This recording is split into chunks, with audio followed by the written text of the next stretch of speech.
ያወራሽውን ትንሽ ድና አሁን የተናገረሽ እሺ ወገናችን ጥሩ ጥያቄ ነው። የዮሐንስ ራእይ ምዕራፍ 1 ከአንድ ጀምሮ አንብቢው።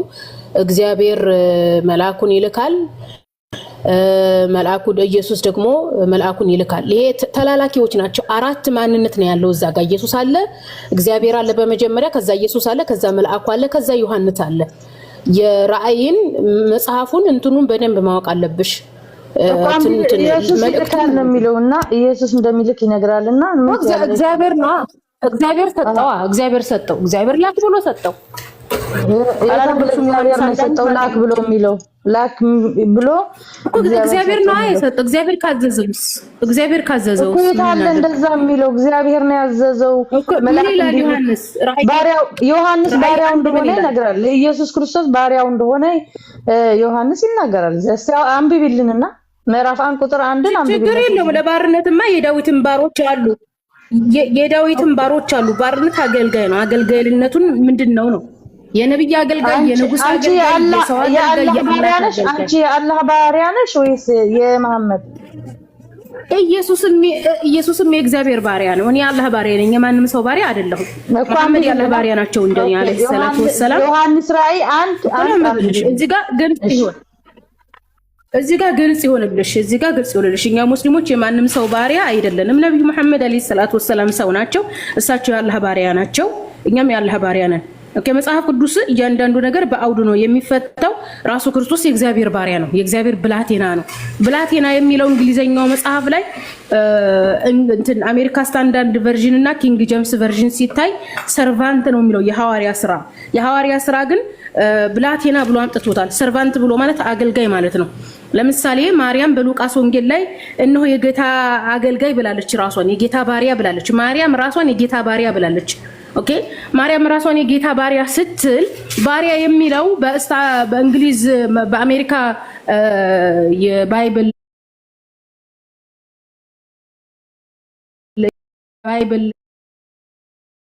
እንግዲህ ሰርቫንት ብሎ ነው ያስቀመጠው። ራሱ ክርስቶስ የእግዚአብሔር ባሪያ ነው። ይሄንን ለማረጋገጥ ደግሞ ኢሳይያስ 42 ምዕራፍ 1 ማንበብ ትችያለሽ። ራሱ ክርስቶስ የእግዚአብሔር ባሪያ እግዚአብሔርን የሚፈራ መልአክን ይልካል የሚለውን አንብቢ። የእግዚአብሔር ሰው ነው። ምዕራፍ 1 ቁጥር 1 ችግር የለውም ማለት ብቻችን። እሺ አንብቢ እንስማሽ። ምዕራፍ 1 ቁጥር 1 እሺ። ሆሊ ባይብል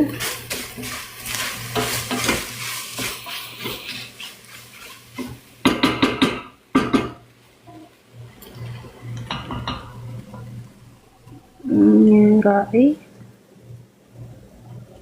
ምዕራፍ 1 ቶሎ መሆን በሚገባው ነገር ለአገልጋዮች እንዲያሳይ እግዚአብሔር ለእርሱ የሰጠው የኢየሱስ ክርስቶስ ራእይ ይህ ነው። እግዚአብሔር ለማን የሰጠው? ለእርሱ የሰጠው። ስለዚህ ኢየሱስ ከእግዚአብሔር የተሰጠውን ለመልአኩ፣ መልአኩ ደግሞ ለዮሐንስ እንደነገረው ቅደም ተከተሎች ዮሐንስ ራእይ ላይ ተቀምጧል። ማንም ሰው መጽሐፍ ቅዱስን አውጥቶ ማንበብ ይችላል። ራእይ ምዕራፍ 1 አንቀጽ 1 ላይ ሰሎሞን ጨርሽ የኔ ቆንጆ እሱን አንብቢልን። ጨርሽ አልኩሽ እኮ ምን ነው እግዚአብሔር ለእርሱ ሰጠው። እግዚአብሔር ለእርሱ ሰጠው። የኢየሱስ ክርስቶስ ራእይ ይህ ነው። ኢየሱስም መልአኩን ልኮ ለአገልጋዩ ዮሐንስ ገለጠለት። እርሱም ስለ እግዚአብሔር ቃልና ስለ ኢየሱስ ክርስቶስ ምስክርነት ያየውን ሁሉ መሰከረ። ዘመኑ ቀርቧል። እንግዲህ ይህንን የትንቢት ቃል የሚነበብ ብፁዕ ነው፣ የሚያነብ ብፁዕ ነው፣ የሚሰሙትና የሚጻፈው የሚጠብቁ ብፁዓን ናቸው። እሺ ኦኬ። አሁን ኢየሱስ ክርስቶስ መልአክ ይልካል ይላልና አሁን እንዴት ነው የምታየው አንቺ? በእናንተ እምነት የራስሽን መጽሐፍ ቅዱስ እየዘለልሽ ነው እንደምታነብው። ከላይ እኮ እግዚአብሔር ሰጠው አለሽ እኮ። እግዚአብሔር ሰጠው። ለማን ሰጠው? እግዚአብሔርን የሚለውን ረሳሽው? እኛን ለመግለጥ ብለሽ ለዮሐንስ ለኢየሱስ ነው እግዚአብሔር ሰጠው። ለዮሐንስ ምን ያለ? አረ ተከታታይ ነው። እሺ አንብቢ በደንብ አንብቢ። እዚህ ጋር አራት አካላት አለ። ያኔ አንቺ ለዮሐንስ ተደረገ ሰዓዲ አንብቢላት። እንዴ ስራ ላይ ነኝ፣ ስራ ላይ ነኝ። በሰዓዲ ያለሽ ሌላ ሰው እሺ ሌላ ሰው በመጀመሪያ ማዳመጥ ቻይ። አንዴ ሜርሲ ችግር የለውም። አዳምጣችኋለሁ። ችግር የለውም። ሚዩት አድርጊ። እሺ አዎ አሁን ኢየሱስ ክርስቶስ ላከ እንደው በመቴው ራሱ ብንሄድ እሱ ራሱ ተላኪ ነው ወገናችን። እሱ ራሱ ማን የላከው ነው? እግዚአብሔር የላከው ነው። ስልጣን ተሰጠው። ስልጣን ቢሰጥ ራሱ ምንም የሚያስገርም ነገር አይደለም። የተሰጠውን ለሰዎች ከሰጠ ከተላከ ደግሞ ሌላን አካል ደግሞ ላከ ቢባል እንኳን ራሱ ምንም ጥያቄ አይፍጠርብሽ። ይሄ ምንም እንትን አይደለም፣ ሲምብል ነው። ገባሽ? ለምን እሱ ራሱ ተላኪ ነው። እሱ ራሱ ደግሞ ህይወት የተሰጠ ነው። ህይወት ሰጠ ቢባልም ራሱ አይግረምሽ። እሱ ራሱ ተሰጠው። ልክ የተሰጠውን ለሰዎች ደግሞ ይሰጣል። አለቀ። ምንም ይሄ እንትን የሚያስነሳ አይደለም ራሱ። አሁን አንቺ የተላከ አካል ይልካል ካልሽ ስንት ተላላኪ ነው ያለው? ያኔ ተላላኪዎች ናቸው። ልክ እንደ መንደረኛ እንትና ቀበል። ከማን ነው የተላከው? ከማን ነው የተላከው? ከእግዚአብሔር ነው። ኢየሱስን ወደ ምድር ያመጣው ማን ነው? ከየት እኔ እንጃ ከየት ነው የመጣው ሁኝ ይላል ኢየሱስ ክርስቶስ በዮሐንስ ወንጌል 13 አንዴ ልንገርሽ። በዮሐንስ ወንጌል 13 ከየት እንደመጣ ከየት መጣሁኝ ይላል። አንብቢዋ ዮሐንስ ወንጌል እንደመጣ አታውቂም?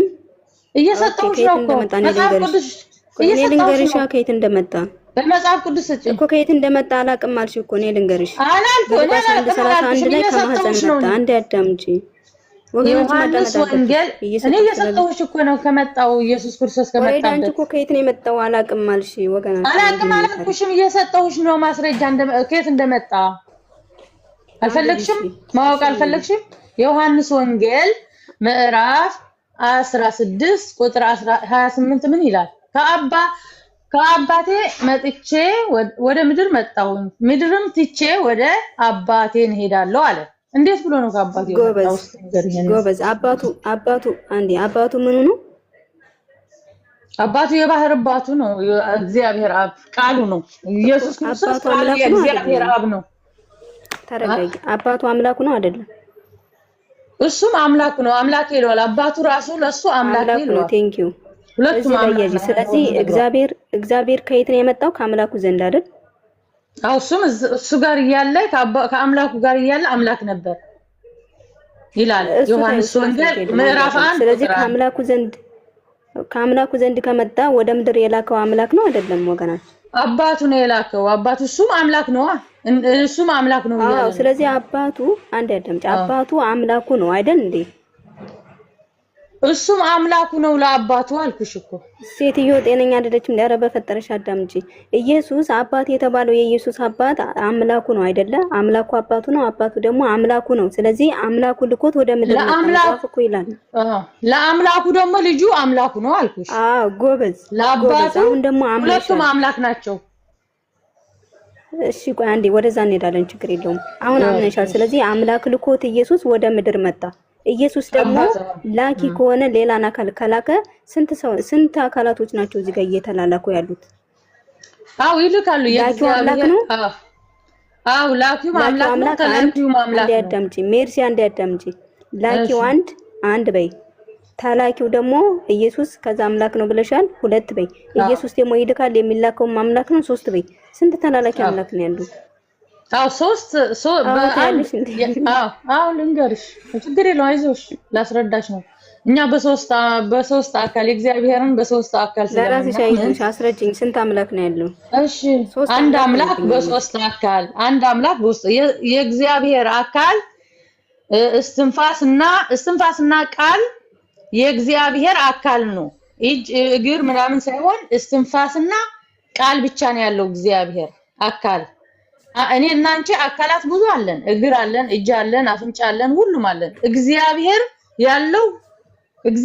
አብ ያለው ሁለት አካል ብቻ ነው። ሁለት አካሉ ምንድነው?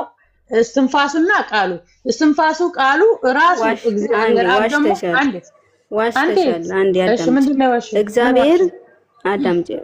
የዋሸሽው ምን መሰለሽ? ሁለት አካል ብቻ ነው ያለው ስትይ እግዚአብሔር መጽሐፉ ሲናገር ምን ይላል መሰለሽ ወገናችን? በአዳም ላይ ያለው ነገር በሙሉ እግዚአብሔር አለው ብሎ 300 ምናምን ሊቃውንቶችሽ ይናገራሉ። ከንፈር አለው፣ እምብርት አለው፣ ብብት አለው፣ እግዚአብሔር መንፈስ ነው ይላል ዮሐንስ ወንጌል 24 ምን ይላል? እግዚአብሔር መንፈስ ነው። መንፈስ ደግሞ እግር ሊኖረው አይችልም። እኔና አንቺ እኮ መንፈስ ነው፣ ግን የተፈጠረ ነፍስ አለን። መንፈሳችን መንፈስ አለን፣ ግን እዛ ጋር መንፈሳችን ላይ የተፈጠረን ስጋ አለን፣ እግር አለሽ፣ እጅ አለሽ። እሱም ፍጡር ነው የሚታየው። ኢየሱስ ክርስቶስ ራሱ ፍጹም ሰው ፍጹም አምላክ ነው። የሚታየው አካሉ ፍጹም ሰው ነው። የማይታየው መንፈስ ደግሞ እግዚአብሔር ነው። አዎ ሜርሲ አንዴ አዳምጪ ሀቢብቲ፣ አንዴ አዳምጪ ፕሊስ፣ አንዴ አዳምጪ። መጀመሪያ ራስሽ መሲን ስትጠይቂያት የነበርሽው ነገር ውሃ ሲበላው አሁን ደግሞ አንዱ አምላክ በሶስት ኢየሱስ ክርስቶስ መልአክ ይልካል ያልኩት በእናንተ አላህ ብቻ አይደለም የሚልከው፣ በእኛ ደግሞ ኢየሱስ ክርስቶስ መልአኩን ይልካል። መልአክ አለው እሱ። ስለዚህ ኢየሱስ ከላከ ስንት አምላክ ነው ያለው? እሱ ላይ መልሽልኝ። ኢየሱስን የላከው አምላክ አለ፣ አንድ አምላክ። ኢየሱስ ደግሞ አምላክ ነው። ኢየሱስ ክርስቶስ የአንድ አምላክ ቃል ነው። ኢየሱስ ክርስቶስ የአንድ አምላክ ቃል ነው አልኩሽ። ይሄን አልገባሽም? አድሚኖች አንዴ ውዴ ብታዳምጪ ደስ ይለኛል ፕሊስ። አንቺ ለመሸነፍ አይደለም ይልሽ መጽሐፍሽ ነው የሚለውን የመጽሐፍሽ የሚለውን ነገር ነው። አሁን አንቺ አንድ ዋሸሽ፣ ብዙ ዋሽተሻል። ሶስት አምላክ ምንድነው ዋሻ? እግዚአብሔር ሁለት አካል ብቻ ነው ያለው አልሽ አንቺ ዋሽተሻል። ስለዚህ እግዚአብሔር ደግሞ በአዳም ላይ ያለው በሙሉ አለው። ከንፈር አለው፣ እምብርት አለው፣ ጸጉር አለው፣ ቅንጭላት አለው፣ ራስ አለው። እሱ ለማስተማር ምሳሌያው ነው በክርስትና። ስለዚህ እኔ ማስረጃ ልክፈትልሽ፣ ማስረጃ ልክፈትልሽ። 360 ሊቃውንት የተሰማው መጽሐፍ ቅዱስ ስጪኝ። እሱ ነው ምሳሌ የሚል ማስረጃ እንጂ ምሳሌ የሚል ማስረጃ አለሽ? ምሳሌማ እግዚአብሔር መንፈስ ነው ካለሽ፣ እግዚአብሔር መንፈስ ነው ካለሽ፣ እግዚአብሔር አካል ልታደርግለት አትችይም። መንፈስን አካላት ልታደርግለት አትችይም። መንፈስ እኮ ይልሽ መንፈስ እኮ ፍጡርም እኮ መንፈስ ተብሏል እንደ መጽሐፍ ቅዱስ እኮ መንፈስ እኮ እንዴት ነው ፍጡር? የናታቂም ፍጡር እንዴት ነው ፍጡር መንፈስ የምትዩ? መንፈስ ነን እኛ። ለምሳሌ አንቺ መንፈስ ነሽ? እሺ አንቺ መንፈስ ነሽ? አዎ እኔ መንፈስ ነኝ። ለምሳሌ መንፈስ ማለት የማይታይ ማለት ነው። የማይታይ የማይዳሰስ የማይጨበጥ ማለት ነው መንፈስ ማለት። አንቺ አትታይም? አንቺ አትታይም? ለምሳሌ አሞራም አይያዝም። አንድ ያዳምጪ። አሞራም አይያዝም፣ በሮ ይሄዳል። አንቺ ልታገኙ አይታይምና አይያዝም። ሌላ እኮ ነው አይታይምና ግን ይታያል አይደል? አሞራ እኮ አይታይም። ለምሳሌ እኮ አዳምጪ። አሁን ለምሳሌ ትናንሽ ንቦች፣ ጉንዳኖች ምናምን እንሻሽሎች ምናምን አሁን አንቺ ላሽ ብሎ ነው የሚሉት። ያኔ አይታይም። ይታያል። ስለመታየት እየተናገርን ነው ናታችን ስለመናገር መንፈስ የሚባለው ነገር እንደ መጽሐፍ ቅዱስ አዳምጪ ውዴ። መንፈስ የሚባለው ነገር እንደ መጽሐፍ ቅዱስ ብዙ ነው። አሁን ይሄ አያከራክረንም። አዳምጪ፣ አያከራክረንም። አሁን ዋናው መንፈስ ምን ማለት ነው? መንፈስ ምን ማለት ነው? መንፈስ ማለት የማይታይ ማለት ነው ውዴ እኮና የማይታይ ማለት አንቺ መንፈስ ነሽ። እግዚአብሔር ደግሞ እኮ ታይቷል። ታዲያ እንደዛ ከሆነ እሱ በስጋ አዎ የሚታየው እኮ ፍጡር ነው። ፍጹም ሰው ፍጹም አምላክ በስጋ የታየው ፍጡር መስሎ ነው የታየው። ፍጡር ሆኖ እኮ ነው የታየው። እግዚአብሔር አይታይም። እግዚአብሔር ስጋ ነው እንዴ? ሲጀመር እግዚአብሔር ስጋ ነው። በስጋ ተገለጠ። ለአባታችን አብርሃም ለራሱ ሰው ሆኖ ታይቶታል። ለብዙ በእኛ አምላክ የኛ አምላክ ይገለጣል። ገባሽ እህታችን? የኛ አምላክ ዝም ብሎ አይደለም ይገለጣል። እግዚአብሔር ወይንስ ኢየሱስ የተገለጠው በስጋ? እግዚአብሔር ወይንስ ኢየሱስ በስጋ የተገለጠው? እግዚአብሔር ማለት እኮ ነው እያለሽ ኦኮ ነው ዮሐንስ 1 እኮ ቃሉ እኮ እግዚአብሔር ነው ራሱ። እሺ ማስረጃ ልስጥሽ። እግዚአብሔር አዳምጪ። እግዚአብሔር በስጋ ተገለጠ የሚል ማስረጃ ነው። ኦኬ ዮሐንስ 1 ግቢ። ዮሐንስ 1 ግቢ። እግዚአብሔር አንዳንድ በቃሌ ልንገርሽ። ዮሐንስ 1 በመጀመሪያ ቃል ነበር ይላል። በመጀመሪያ ቃል ነበር የተባለው ማን ነው? ከመጀመሪያ ቃል ኢየሱስ ክርስቶስ ነው። ኢየሱስ እሺ፣ አንቺ እንዳልሽ ነው የምንሄደው። ኢየሱስ ምንድነው? የተስፋ ቃል ነው። በመጀመሪያ ቃል ነበር ብሏል። ተስፋ ምናምን ነገስት ምዕራፍ 12 ማስረጃ ሰጥሻለሁ። አዳምጪ ውዴ። በሁለተኛ ነገስት ምዕራፍ 15 ከቁጥር 12 ላይ ለእስራኤሎች እንዴ አታዳምጪም እንዴ? በፈጣሪ ስም አዳምጪ። በሁለተኛ ነገስት 15:12 ላይ ምን ይላል? ለእስራኤል ልጆች የተስፋ ቃል ገብቼላችኋለሁ፣ ማለትም በእስራኤል ዘንድ ኢየሱስ ክርስቶስን እንደሚልክ እግዚአብሔር በተስፋ ቃል ያኔ እንደነበረ ኢየሱስ የሚለው ስለ ኢየሱስ ነው። ይሄ ሁለተኛ ነገስት ምዕራፍ 15 ራንዴ ይላል። እየጠየኩሽ ነው እኮ መጽሐፍሽ። እሺ በእስራኤል ኢየሱስ ይላሉ። ለእስራኤሎች ነብይ ተደርጎ የተላከው ማን ነው ወገናችን?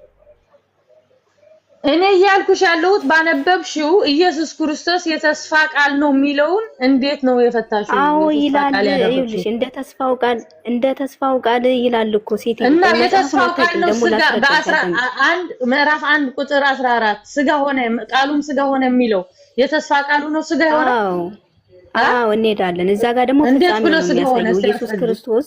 አንዴ እኮ አዳምጪኝ። ኢየሱስ ክርስቶስ እዛ ጋር ፍጻሜው ነው የሚያሳየው 1:14 ላይ ኢየሱስ ክርስቶስ እንደተወለደ ያኔ ፍጻሜው ደርሶ ፍጻሜው ነው እያሳየ ያለው ማለት ነው። ኢየሱስ ተወለደ በቃ እዛ ጋር አለቀ። ቃሉ ስጋ ሆነ ነው የሚለው። ቃሉ ስጋ ሆነ እኮ የእግዚአብሔር ቃል ተፈጸመ ፍጻሜ ነው እዛ ጋር እያሳየ ያለው። ተፈጸመ ተመጣጣሽ እኮ ነው እያልኩሽ ነው ስጋ ሆነ የሚለው። ወንድም አብዱ ከሪም ገብቷል። አንዴ ሲዊሽ አብዱ ከሪም ቀጥል። ወይ ወጥና ደጅ እንጂ ይሄ እኮ ትምህርት እኮ ነው። ማስረጃ እየሰጠሽ ነው። መናደድ እኮ ያስፈልግም በሃይማኖት። አንቺ በእውቀት ብቻ ነው በማስረጃ መናገር ያለብሽ እንጂ ስለለቀሳችሁ ስለተናደዳችሁ ምንም የምታመጡት ነገር የለም። እኔ በማስረጃ እየተናገርኩሽ ነው። ዮሐንስ 1:1 ኢየሱስ ክርስቶስ እግዚአብሔር እንደሆነ ይነግረናል። በ14 ደግሞ ኢየሱስ ክርስቶስ ስጋ እንደሆነ ሰው እንደሆነ ይነግረናል። ይሄንን እንዴት ነው እኮ እሷ እኮ እያስረዳችሽ ነው፣ ግን አንቺ እያዳመጥሻት ነው። የተስፋ ቃል ነው የለም አልዛጋ። እሺ ተናገር አንተስ እኮ አንቺ ካላደመጥሻት እኮ ምንም እንዴት መግባባት ትችላላችሁ? እሷ እያወራች አንቺ እያወራሽ ነው። ካላደመጥሽ እኮ ከባድም ነው። ገባሻ?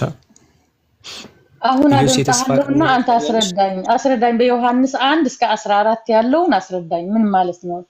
ምን እያለ ነው? እሺ እኮ እያነበብኩ አንዴ ኢየሱስ የተስፋ ቃል ነው የሚለውን ነገር ተንተንት ያለሽ ታውቂያለሽ? እሱ ጋር አልሄድኩም። እሱ ጋር እንሄዳለን ከፈለጋችሁ። ይሄ ዮሐንስ ምዕራፍ 1:14 ቆይ እሱ ያለችሽን ኧረ አንዴ ተረጋጊ። እንዴ ቆይ አንድ አረፍተ ነገር እኮ ነው ያወራሁት። አንድ አረፍተ ነገር ሰው ካወራ በኋላ እኮ ለዛ አረፍተ ነገር ነው ማለት ነው። ሰማሃለሁ እኔ እስከ መጨረሻ። ለምሳሌ የተስፋ ቃል ነው ኢየሱስ እያለችሽ ነበር። እሷ የተስፋ ቃል ነው የሚለውን ነገር ታምኛለሽ መጀመሪያ ወይስ ማስረጃ ልስጥሽ ለሱ መጀመሪያ? እኔ ኢየሱስ ክርስቶስ ራሱ ቃሉ በድንግል ማርያም ሰው እንደሆነ ነው የማውቀው። እኔም ማውቀው ነው የምነግርህ እኮ። እሺ ገላትያ 3:16 ክፈችሽ መጽሐፍ ቅዱስ አጠገብሽ ስላለ ገላትያ። እኔ የለኝም አንድ ቴሌፎን ያስኩትና ከፍተህ አሳየኝ ወንድማችን፣ ችግር የለም። ለምሳሌ ወደ ገላትያ ጳውሎስ ሲናገር ወደ ገላትያ ሰዎች ምዕራፍ 3 ቁጥር 16 ላይ ለአብርሃምና ለዘሩ የተስፋው ቃል ተነገረ ይላል። ስለ ብዙዎች እንደሚነገር ለዘሮቹም አይልም፣ ስለ አንድ እንደሚነገር ለዘርህ ይላል፣ እርሱም ክርስቶስ ነው ይላል። እዚህ ጋር የተስፋው ቃል የተነገረው ለአብርሃም ነው። ይሄ የተስፋ ቃል የተባለው ወይም ደግሞ ምንድነው ሲባል ለብዙዎችን የሚያመለክት አይደለም፣ ስለ አንድ ነው፣ እሱም ክርስቶስ ነው በማለት ይናገራል። እዚህ የተስፋ ቃል ቢባል ምንም ችግር የለውም። ኢየሱስ የተሰጣቸውን የተስፋ ቃል አላገኙም ይላል ዕብራውያን ላይ ራሱ ወጥቶስጂ የተሰጣቸውን የተስፋ ቃል አላገኙም፣ ነገር ግን ከሩቅ አይተው ተሳለሙት ይላል። ለዚህ የተስፋ ቃል ተብሎ ሊነገር ይችላል ኢየሱስ። ዕብራውያን ምዕራፍ 11 ቁጥር 13 ላይ ወደዛ ደግሞ ምዕራፍ 1 ጀምረክ ምዕራፍ 1 ላይ ያለው ፓርት ላይ ቃል ስጋ ሆነ ብሎ ይናገራል። ቁጥር 1 ቁጥር 1 ነው ያልኩት። ምዕራፍ 1 እሺ መስማት ስትፈልጊ ነው መስማት ስትፈልጊ አላንቺ እኔ መስማት ፈልገው ንገረኛል። እሺ መስማት ፈልገው ቁጥር ስንት ነው? ቁጥር 1 ላይ ያለው በመጀመሪያ ቃል ነበር የሚለው አረፍተ ነገር ብቻ ነው ወይስ ቁጥር 14 ነው? እሱን ብቻ ቁጥር 1 ምዕራፍ 1 እሱን አንብብ። በመጀመሪያ ቃል ነበረ ይላል። ያው መጀመሪያ ላይ ቃል ነበረ፣ የአምላክ ባህሪ አትሪቢዩት ነበረ ይላል። በቃ ያው አንድ የመጀመሪያው አረፍተ ነገር እንደዚህ ነው የሚለው። እሺ ራስሽ ኮነሽ ወደ ቁጥር 14 አንተ ጨርሰው፣ አንተ በቃል ጨርሰውና ምን ማለት ነው አስረዳኝ። እሺ እኮ አንቺ እኮ አንቺ ማውራት አንቺ የጠየቅሽኝን እየመለስኩልሽ ነው። ቁጥር 14 ላይ ቃል ልልሽ ስል አልፈልግም ቁጥር 1 ነው የምፈልገው አልሽኝ። እሺ ቢያ ወደ ቁጥር 1 አነበብኩልሽ። በቃ በመጀመሪያ ቃል ነበረ እያለ ይናገራል። በመጀመሪያ ቃል ነበረ፣ ቃልም በአምላክ ዘንድ ነበረ ይላል። ቃል ነበረ ብሎ ሲናገር ስለ አትሪቢዩት ሊያወራ ይችላል። ሰው እስከ መጨረሻ አልጨረስኩም ወንድማችን። ለምን ነው? እሺ አንብቢና ጨርሺ አንዴ። እሺ አንቺ ራስሽ አንብቢና እኔ አንብቢው። አንተ እስከ መጨረሻ አንብበው። አንድ አንብበው። አልቻልክም ልትጨርሰው እንጂ አንዴ ሜርሲ ተረጋጊ እናት። ሄሎ እማማ ይረጋጉ አንዴ። ውይ በጸባይ ስናወራውት ምንም ጸባይ አልወደዱም። ይኸውልዎት ልንገርሽ መጽሐፉን አንብበነዋል ከመጀመሪያ እስከ መጨረሻ ድረስ። ስለዛ ድጋሚ አሁን ቁጭ ብለን የምንዘከዝግበት አሁን ለመፍታት ነው የገባ ነው። አሁን አንቺ ኢየሱስን አምላክ ያደርገዋል የምትይው የትኛው ቁጥር ነው? እሱን ነው ማወቅ የምፈልገው እኔ። ቁጥር 8 ያደርጋል።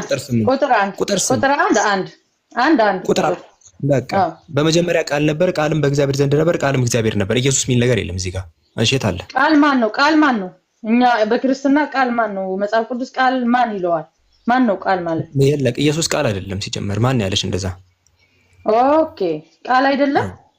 ኢየሱስ ክርስቶስ ቃል አይደለም። አይደለም። እሺ እኔ ቃል እንደሆነ አሳይሃለሁ። ይሄንን ቃል በ14 ቃሉን ሰው ሆነ ስጋ ሆነ ይላል። ቃል ስጋ ይሆናል እንዴ? እኮ ቃል ስጋ እዚህ ጋር እኮ ቃል ስጋ ሆነ ቃል ታይታል። ወደ ተቀየረ ነው የሚለው ብሎ የሚናገረው እዚህ ላይ ሆነ ማለት ተቀየረ ማለት ነው። ቃል ስጋ ሆነ ይላል። ስጋ ሆነ ቃል እኮ ተቀየረ ማለት ነው ወይስ ወደ ይኸውልሽ ይሄ ቃል የተባለው ነገር ወደ ስጋነት ወደ ፍጡርነት ተቀየረ ነው እያለ ያለው ወይስ ምን ማለት ነው? ተቀየረ አላልኩም። ስጋ ሆነ ይላል። ስጋ ሆነ በቃ እኮ ምን ማለት ነው? ሰው ሆነ ምን ማለት ነው? ሰው ሆነ እሱ ያንቺ ትርጉም ነው። የታለ እግዚአብሔር ሰው ሆነ። እዛ ላይ ቁጥር 1 ምን አለ? የታለ እንደዛ ይላል ቁጥር 14 እናት። አዎ እግዚአብሔር ቃሉን እግዚአብሔር ነው እያለ እኮ ነው በምዕራፍ በቁጥር 1 እግዚአብሔር ቃሉ እግዚአብሔር ነው አለ። ከእግዚአብሔር ዘንድ ነበር ያለ ነው። አንድ እግዚአብሔር ነው አለ። አንድ ልጨርስ አንድ የራስሽን ይቀበል። ህልምሽን አትንገሪን። አንዴ ህልም አንሳ አናዳምጥም። ህልም ሳይሆን እዛ ክፍል ላይ የአምላክ አትሪቢዩት እየተነገረ ነው። መጀመሪያ ማድመጥ አለብሽ። በመጀመሪያ ቃል ነበር እያለ ሲናገር ስለ ባህሪው እያወራ ነው። መጀመሪያ ስለ አምላክ ተናጋሪ ስለሆነ ኦፍ ኮርስ ቃልም በእግዚአብሔር ዘንድ ነበር ይላል። ይሄ አትሪቢዩቶች እነዚህ የአምላክ ባህሪያት ከእሱ ዘንድ ናቸው ተብሎ ሊነገር ይችላል። ለምሳሌ ኃይልና ጥበብ በእግዚአብሔር በእሱ ዘንድ ነው ይላል። ኃይልና ጥበብ በእሱ ዘንድ ነው ማለት የተገነጠለ ነው ማለት አይደለም። ከዛ ሁሉ በእርሱ ሆናል። አምላክ ሲፈጥር ነገሮችን በቃሉ ነው የሚፈጥረው። ለምሳሌ ዘፍጥረት 1:3 ላይ እግዚአብሔር ብርሃን ይሁን አለ፣ ብርሃንም ሆነ ይላል። እንደ ስፔሲፋይ አድርጎ ንግግሩን እየነገረን አይደለም። ስለ ንግግር ነው የሚያወራው እዚህ ክፍል ላይ። ሁሉ በእርሱ ሆነ ብሎ ሲናገር ሁሉም በአምላክ ንግግር ነው የሆነው። ከሆነው አንዳችስ እንኳን ያለ እርሱ አለ ነው እያለ ስለ አምላክ ንግግር እየነገረን ነው። አምላክ በንግግሩ ነው የሚሰራው እያለ ነው። እዚህ ጋር ነው ሁሉ በእርሱ ሆነ ሲል ይሄኛው እንደዛ እያለ ስፔሲፋይ አላደረግም። ኢየሱስም በአምላክ ንግግር እንደተፈጸመ ነው እየነገረን ያለው። ታች ወጥቶ ለኢየሱስም የተነገረው ቃል ስጋ ሆነ አለ። በቃ ሌላ አዲስ ነገር የለውም። እሱም ይሄ ተፈጸመ። ዝም ብዬ ልስማ? እሺ ጨርስና ጠይቀኛለሽ። ከዛ ሆነ የሚለው ቃል ሲገባ መቀየርን አይደለም እሺ የሚያሳየው። ብዙ አናቅጾች አሉ። በዚህ መልኩ የእግዚአብሔር ንግግሮች ተነግረው ሆነ ተብሎ ሊነገር ይችላል። ምክንያቱም ያ ነገር ፍጻሜውን ሲያገኝ በዚህ መልኩ ሊነገር ይችላል። ለምሳሌ ብዙ እኮ መጽሐፍ ቅዱሳዊ ክፍሎች አሉ ሆነ በሚል ለመፈጸም የሚያሳይ። ለምሳሌ ሁለተኛ ነገሥት ምዕራፍ 15 ቁጥር 12 ላይ ለምሳሌ ለኢዩ ልጆች እስከ 4 ትውልድ ድረስ በእስራኤል ዙፋን ላይ ይቀመጣሉ ተብሎ የተነገረው የእግዚአብሔር ቃል እንዲሁ ሆነ ይላል። አይሻል የእግዚአብሔር ቃል ሆነ ብሎ ያስቀምጣል። ተመሳሳይ ነው የሚያስቀምጠው። ይሄ ማለት ግን ወደ የአምላክ የተናገረው ይሄ ንግግር ወደ ምንድነው ወደ ዙፋንነት መቀመጥ ውስጥ ተቀየረ ማለት አይደለም። እዚህ አምላክ ንግግር ሆነ ተብሎ ሊቀመጥ የፍጻሜውን ሲያገኝ ሆነ ሊባል ይችላል። እዚህ ከዛ አንፃር ነው ማቴዎስ ወንጌል ብትወስጂ የዳዊት ልጅ አብርሃም ልጅ ኢየሱስ ክርስቶስ የትውልድ መጽሐፍ ብሎ ሊናገር ይችላል። ወይም ደግሞ እንጃ ማቴዎስ ነው ማርቆስ ከሁለት አንዱ ነው። ቆይ ሌው ማቴዎስ ይመስለኛል የዳዊት ልጅ አብርሃም ማቴዎስ ነው። የዳዊት ልጅ አብርሃም ልጅ ኢየሱስ ክርስቶስ የትውልድ መጽሐፍ። የማቴዎስ ወንጌል ጸሐፊ ኢየሱስ የአብርሃም ዘር ነው ቢሎን ሊያስረዳን ነው። የዮሐንስ ወንጌል ጸሐፊ ደግሞ ኢየሱስ በቃል ነው የተዘጋጀው ቢሎን ሊያስረዳን ነው። ሁለቱም የኢየሱስን ምንድነው ጅማሮ እያሳዩን ነው። ስለዚህ ኢየሱስ በአምላክ ቃል አምላክ በነገሮችን በቃሉ ይሰራል። ዓለማት በእግዚአብሔር ቃል የተሰሩት ወይም የተዘጋጁት ብሎ ያስቀምጣል። ያንን ኢየሱስም በዛ እንደተዘጋጀ ያስቀምጣል። አምላክ በልጁ ነው ዓለምን የፈጠረው በልጁ ነው አምላክ አይደለም። ልጅ የሚባል ነገር የለም እናትዬ። ልጁ ማን ነው በመጽሐፍ ቅዱስ? ልጁ ማን ነው በመጽሐፍ ቅዱስ? ብዙ ልጅ ማለት ዓለምን የፈጠረው በልጁ ነው ይላል በዕብራውያን 1:2። አሁን እግዚአብሔር በልጁ ነው የፈጠረው ዓለምን? እስቲ ንገረኝ። አልፈጠረም በልጁ አልፈጠረም። አምላክ ዓለምን መጽሐፉ እየተሳሳተ ነው። አይደል አይልም እንደዛ። እሺ እናቴ አውጣውና ህዝቡን 1700 እስቲ ያስረዳው። በቃ ያላ አይደል አይባልም። ወንድማችን ተረጋጋ እንጂ ለምን ትዋሻለህ? እኔ እኮ ሰውን በእውነቱን ለማወቅ ነው የምጥረው እንጂ ለድራማና ለፕሮፓጋንዳ ነው። እሺ አውጣውና አሳያቸው፣ ህዝቡን አሳየው። 1700 አለ በዕብራውያን። እሺ ቆይ ይረጋጉ። እሺ አለ አይዞህ እኔ ከኔ ካልተለቅ እኔ ካንተ አልተልቅም። እንደ ተልቅ ችግር የለውም። እንደመተለቅ እኔ አይዞህ። እሺ ስለዚህ ምን ዕብራውያን አንዳንድ ላይ ዕብራውያን ላይ ነው አይደል እያልሽ ያለሽው? እና ዕብራውያን ላይ ከአንድ ጀምረህ እስኪደው እኮ በቃ እግዚአብሔር ከብዙ ዘመናት ምናምን በአባቶች ተናግሮ ነበር። አሁን ደግሞ ሁሉን ወራሽ ባደረገው ደግሞ ዘመናትን ባደረገበት በልጁ በዚህ ዘመን መጨረሻ ለኛ ዘመናትን በፈጠረበት ዓለም በፈጠረበት እስቲ አንብበው ሁሉንም ወንድማችን ቆይ አንዴ ተረጋጊ። ዘመናትን ባደረገበት አንዴ ተረጋጊ። ምንድነው መጽሐፉን ከፍቼ መጽሐፍ ሃርድ ኮፒ ልከፍትልሽ ነው። አንዴ ክፈት ወንድማችን፣ በቃ ክፈት። እኔ ለምን አጨቃጨቀኝ? ክፈትና በማስረጃ እሺ። በዚህ አጋጣሚ ደግሞ ብዙ ሰዎች ታያላችሁ ምን ያህል እንትን እንደሚሏቸውና ቆይ ላሳያችሁ። ያጀማ እሷ ትክክል ናት። ባይዘው አንቺ እኮ ተሳስተሻል አላልኩሽም። ቆይ ተረጋጊ። የሆነ ነገር ላሳይሽ ነው እንጂ ተሳስተሻል አላልኩሽም። መመሪያ ተረጋጊ። ቆይ አንዴ እኔ እኮ እየተማማርን ስለሆነ ሜርሲ ተረጋጊ። አማርኛው ትራንስሌሽን ላይ ያጀማ አማርኛ ላይ ሲተረጉሙ ምን ብለው አስቀምጠውታል መሰላችሁ? ሁሉን ወራሽ ባደረገው ደግሞ ዓለማትን በፈጠረበት በልጁ ብለው አስቀምጠውታል። ግን ትክክለኛው ትርጉም ለምሳሌ ዓለማት ለሚለው ለምሳሌ የገባው ኤዮን ነው። ኤዮን ኤጅ ነው፣ ዘመን ነው። የግሪኩ ትርጉም ባካያችሁ አንብበላቸው በእንግሊዘኛ ወንድማችን፣ አንዴ በእንግሊዘኛ አንብበላቸው። አማርኛ ትክክል ካልሆነ አማርኛ ትክክል ካልሆነ በእንግሊዘኛ ጎበዝ ነሽ እኮ አንቺ እኮ አንዳንዴ ጎበዝ ነሽ። አሁን ተመቸሽኝ። ይኸው እንግሊዘኛ ኒው አሜሪካን ባይብል ላይ እሺ፣ ኒው አሜሪካን ባይብል ላይ እናንበው። የልከፍተው ነው። ይኸው ዕብራውያን እዚህ ጋር አንድ ሰው ያንብብል። እዚህ ጋር ምን ብሎ ይናቆይ ይጥራ። in the past ይኸው in times past ሂድና God spoke impartial and various ways to our ancestors through the prophets። እሺ በነቢያት በኩል ተናገረ። ከዛ ቀጥይ እስቲ አንብቢው። አሁን አንቺ የምትፈልጊበት ቦታ ደርሷል። አንተ ቁጥር 2 አንብበው በእንግሊዘኛ ችግር የለውም። ሰው እኮ ቁጥር 2 ያው እሺ in the last days አለ በመጨረሻ ጊዜ ይኸው እያነበብኩልሽ ነው። in the last days በመጨረሻው ጊዜ ዘመን he spoke to us ለኛ ተናገረን through a son በልጁ whom he made heir of all የነገሮች ሁሉ ወራሽ ባደረገው and through whom። እሺ ቆይ ይሄኛው አይደለም። ቆይ አንድ ባይብል አለች። ቆይ ላሳያችሁ። ቆይ አይደለም አርኤስቪ ላሳይሽ። ቆይ ላሳያችሁ አርኤስቪ ላሳይሽ። ይሄኛውም እንደዛ አይደለም። ቆይ አይደለም እንዳለ መጽሐፍ ቅዱሳችሁ ያጨበረብሯችሁ ነው። ቆይ ላሳይሽ አይደለም። ኧረ ቆይ ላሳይሽ።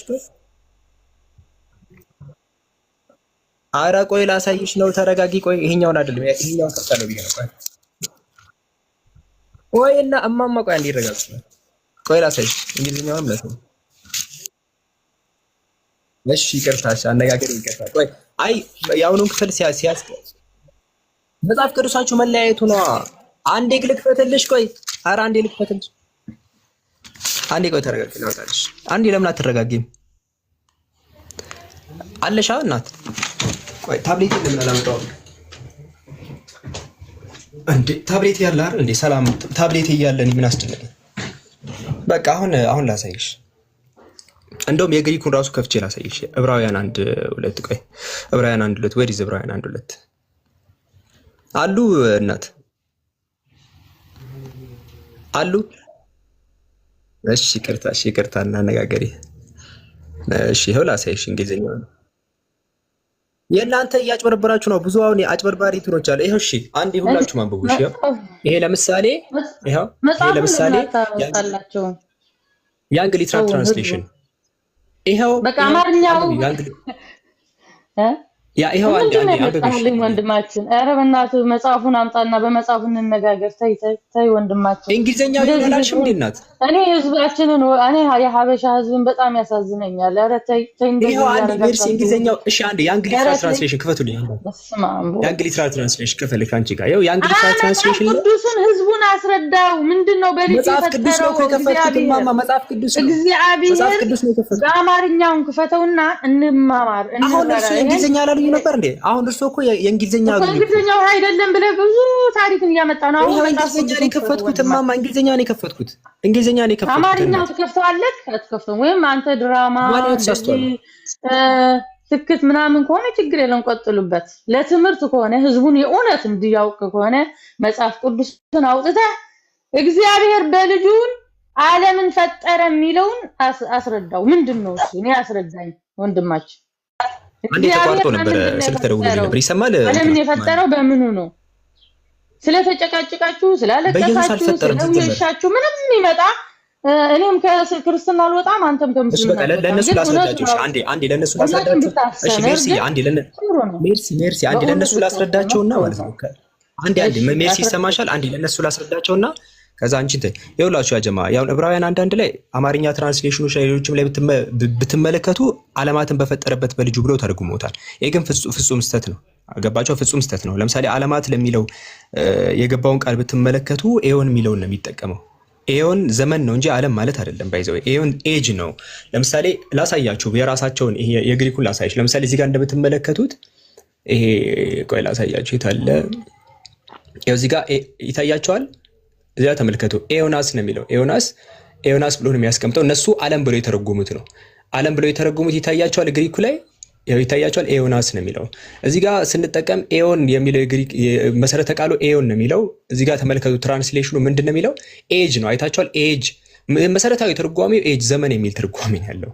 ሌላ እነሱ የተጠቀሙት ደግሞ ምንድን ነው? የተለያዩ መዝገብ እንትኖችን ማየት ይችላል። የግሪክ መዝገበ ቃላትን ማየት ይችላላችሁ። ስለዚህ ዘመን የሚለውን ዓለም ብለው ተርጉመውታል። ሁለተኛ ደግሞ ፈጠረ ለሚለው የተጠቀሙትን ቃል በተጠቀሙ እንኳን ፈጠረ የሚል ትርጓሜ የለውም። ሲጀምር ፈጠረ አይደለም አደረገ ነው። ኢፖይሰን ነው የሚለው የግሪክ ቃል ይታያቸዋል። እዚህ ጋር ኢፖይሰን ያው እዚህ ጋር እንደምትመለከቱ ኢፖይሰን ነው። ኢፖይሰን ማድረግ ነው። ባይዘው ይታያቸዋል። ያው እዚህ ጋር ትራንስሌት ቱ ሜክ ቱ ዱ ቱ አክት ነው እንጂ ቱ ክሬት አይደለም። ቱ ክሬት የሚል ትርጉም ራሱ የለውም ይሄ ቃል ማለት ነው። እነሱ ግን መፍጠር በሚል ወደ አማርኛ ሲተረጉሙ እነዚህ ስለማያነቡ አብዛኛው ኮሚኒቲ ስለማያነብ አሁን እዚህ ጋር አሁን ያስቡት ማድረግ የሚለውን መፍጠር በሚል እንትን ብለውታል። ዘመን የሚለውን ደግሞ ዓለም በሚል ሸውደዋቸዋል። ግን አንዳንድ ደግሞ እውነተኛ እንግሊዝኛ ተርጓሚዎች በግልጽ አስቀምጠውታል። እዚህ ጋር እንደምትመለከቱት in the last days did speak to us in the son whom he appointed heir of all things through whom also he did make the ages ታያቸዋል። ዘመናትን ባደረገበት በማለት በግልጽ አስቀምጠዋል። ስለዚህ አማርኛው ላይ ሊሸውዷቸው ሌላም የመጽሐፍ ቅዱሶች አሉ። ለምሳሌ the holy bible ላይ እዚህ ላይ እንኳን ብትመለከቱ ሊትራል ቨርሽኖችን ነው ቀጥታ ከግሪክ የተወሰደ ሌሎች መጽሐፍ ቅዱሶችን ማየት ትችላላችሁ። እነዚህ በአጠቃላይ እውነታውን በማስቀመጥ በዛ መልኩ አስቀምጠዋል። ስለዚህ ዘመናትን ባደረገበት ሳይሆን ዓለም ትክክለኛ መሰረታዊ ቃሉ ያ ነው። እሺ መሰረታዊ ኤዮን የሚለው ዘመን ነው። የመጀመሪያ ትርጓሜ ማለት ኤዮን የሚለው ዘመን ነው እንጂ ሁለተኛ ደግሞ ፈጠረ ለሚለው የገባው ቃል አራዊት አለ። የት ጋር ነው የሚያወሩት? እዚህ ጋር ምን ጨረስኩ ወንድማችን። መሰረታዊ ቃሉ ያ ነው። መሰረታዊ ለምን መጽሐፍ ቅዱስ እሺ አንድ ላሳያችሁ። ከታች አንድ ከታች ያለች ሰዎች ወርልድ ለሚል የሚገባል ያላችሁት ወርልድ የሚለው እኮ በኮንቴክስት ምናምን ወይ ከገባ ነው እንጂ እዚህ ጋር ይታያቸዋል። ከላይ ሲያስቀምጡ መሰረታዊ ቃሉ እዚህ ጋር ኤጅ ነው። እሺ ዘመን የሚለው ነው። እዚህ ጋር ከታች ያስቀምጣል። አን ኤጅ ፕሮፐርሊ ነው። እዚህ ጋር ባይ ኢምፕሊኬሽን ነው። ወርልድ የሚለው ባይ ኢምፕሊኬሽን መሰረታዊ ቃሉ አይደለም። ከይቅርታ ጋር ወርልድ የሚለው መሰረታዊ የቃሉ መሰረታዊ ፍቺ አይደለም። አራ ደጋግመሽ አጻፊ ከታች ያላችሁ ደጋግማችሁ አጻፉ። ተረጋጉ። እያሰርዷችሁ አይደል እንዴ? ወርልድ ይላል እያላችሁኝ አይደል? ወርልድ መሰረታዊ ቃሉ አይደለም። ባይ ኢምፕሊኬሽን ይገባችኋል? ጭንቅላታችሁ ይሰራል። ባይ ኢምፕሊኬሽን መሰረታዊ ቃሉ ትርጉሙ አይደለም። የዚህ የኤዮን መሰረታዊ ትርጉሙ ኤጅ ነው። እዚህ ይሄ ነው ያለው ፖይንት መጀመሪያ ላይ። እዚህ እንደዚህ ቀጥታ ሊትራሊ ከወሰድነው ሊትራል ትርጓሜው እንደዛ ነው። ለዛ እኛ የተጨበረበ ኢየሱስ አምላክ ልናጋገር እንደዛ ነው። ማማዬ ሌላ ጥቅስ ካለ ይጥቀሱ እና አሁን አንተ በዚህ በራስህ እኔ መጽሐፍ ቅዱስ አሁን የኛ ነው አይደል? እኛ ነው አሁን አንተ ቁርአን ነው አሁን ልጠይቅ ነው የገባው። እንዲሁም ዝም ብዬ ይጠይቁሽ በቃ ይሄንን መጽሐፍ ቅዱሳችን ኢየሱስ ክርስቶስ የእግዚአብሔር አብ ቃል ነው እሱም እግዚአብሔር ነው ይላል። በዮሐንስ አንድ ነገር ያለው እዚህ ጋር ደግሞ እግዚአብሔር በልጁ ነበር የሚፈጥረው ይላል። አይ ዓለማትን ባደረገበት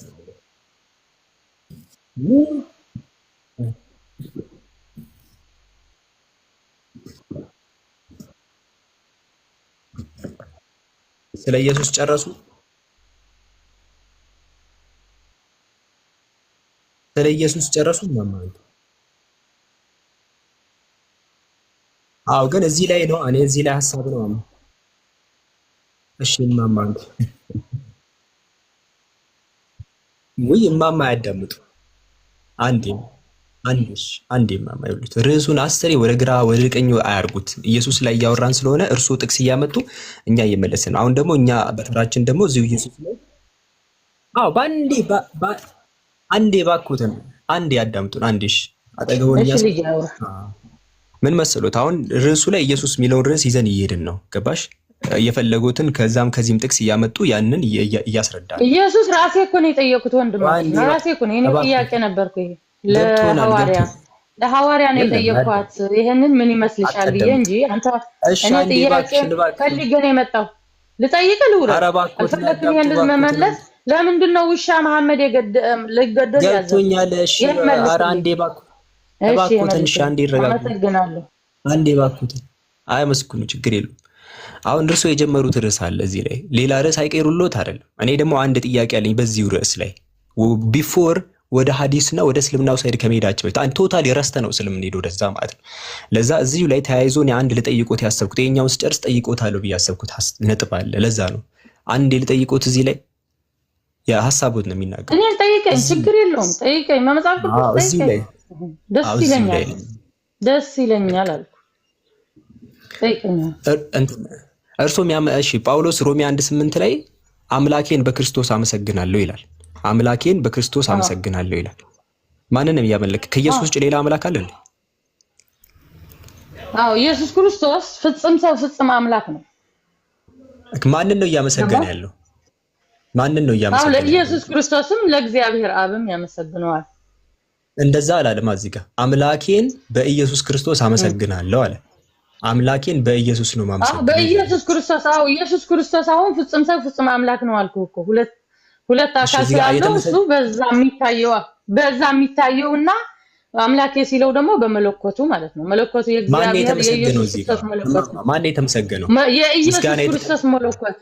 የኢየሱስ ክርስቶስ መለኮት እግዚአብሔር።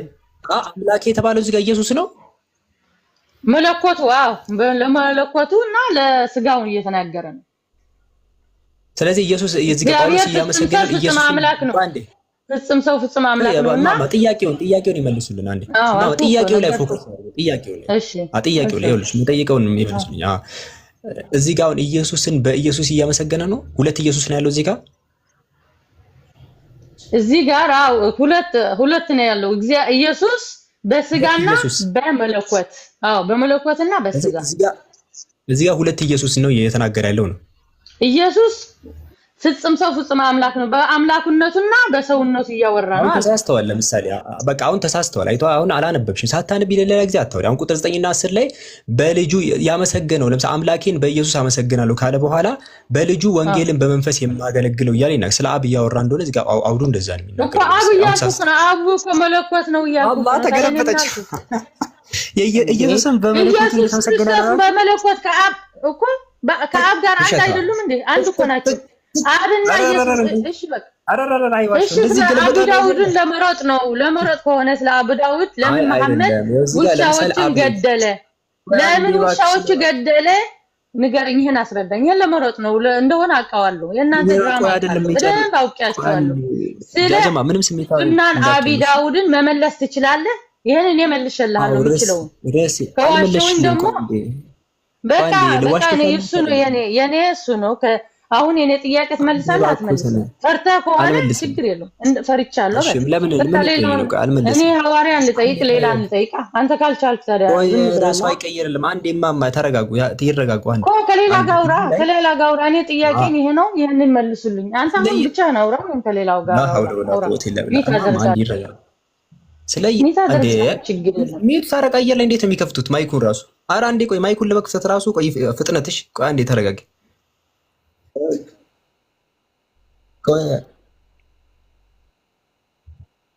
ገብቶኛል። ይኸውልሽ ሜርሲ ምን መሰለሽ፣ አሁን አንቺ ስለየ በርዕሱ ላይ ብዙ ነጥቦችን አነሳሽ። እኛ ደግሞ በዚህ ርዕስ ላይ ወደ ሌላ ርዕስ ሳንሄድ፣ ምክንያቱም እዚህ የሚያደምጠው ሰው ርዕሱ ላይ የተሻለ ምልከታ እንዲህ ነው። አንቺ አሁን ኢየሱስ እንደዚህ ነው ስትይን እንደዚህ ስትይ ብዙ ጥቅሶች ስታመጣኛ ጸጥ ብለን ስንከላከል ነበር። አንቺ ስትጨርሺ በርዕሱ ላይ እኛም ለመጠየቅ ማለት ነው። እዚህ አሁን የመጀመሪያውን ጥያቄ ነው የጠየቅኩት። እዛ ላይ አውርተን እንጨርስ ነው እዚህ ላይ። እሺ እዚህ ላይ እንጨርስ ሜርሲ። በቃ ምንም ችግር እንሄዳለን፣ ሁሉም ቦታ እንሄዳለን። ርዕስ እኮ መዘጋት አለበት። አንቺ ለምሳሌ አሁን የሆነ ሰው መጥቶ ስለ ስለ ጉድጓድ ቁፋሮ ብሎ ቢያነሳ ከዛ እሱ ከሄደ በኋላ አበበ የሚገባና ስለ አየር ይጠይቃል። ከዛ አየር ያወራው ከሌላ ጋር አውራ። እኔ ጨርሻለሁ። እኔ ጥያቄ ነው ያለኝ። እኔ ስለ ኢየሱስ ክርስቶስ ጨርሻለሁ። ወንድማችን ከሌላ ጋር አውራ። እኔ አልጠየኩሽማ ማማ። እኔ ጥያቄ ስላለኝ አሁን ጥያቄን መልሱልኝ። አንተ ከሆነ ችግር የለም። እዚህ ሚዩት አድርገሽ ጠብቂሽ ትጠይቂያለሽ። እዚህ ሁኚ። ቆይ አንዴ የትም እንዳትሄጂ። ሌላ ክርስቲያን ካለ ይግባ። ኢየሱስ ላይ ማውራት የሚፈልግ ክርስቲያን ካለ ይግባ። እዚህ ጠብቂን በቃ አንቺ እስከዛ ድረስ ኢየሱስ ላይ ማውራት የሚፈልግ ሰው ካለ በቃ እዚሁ ጠብቂና ትጠይቂናለሽ። እሺ እናቴ ወታሰብ ሰላም ነው።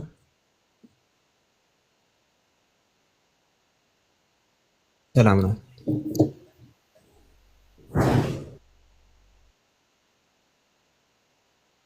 በጣም ጥሩ።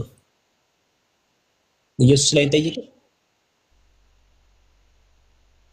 እሺ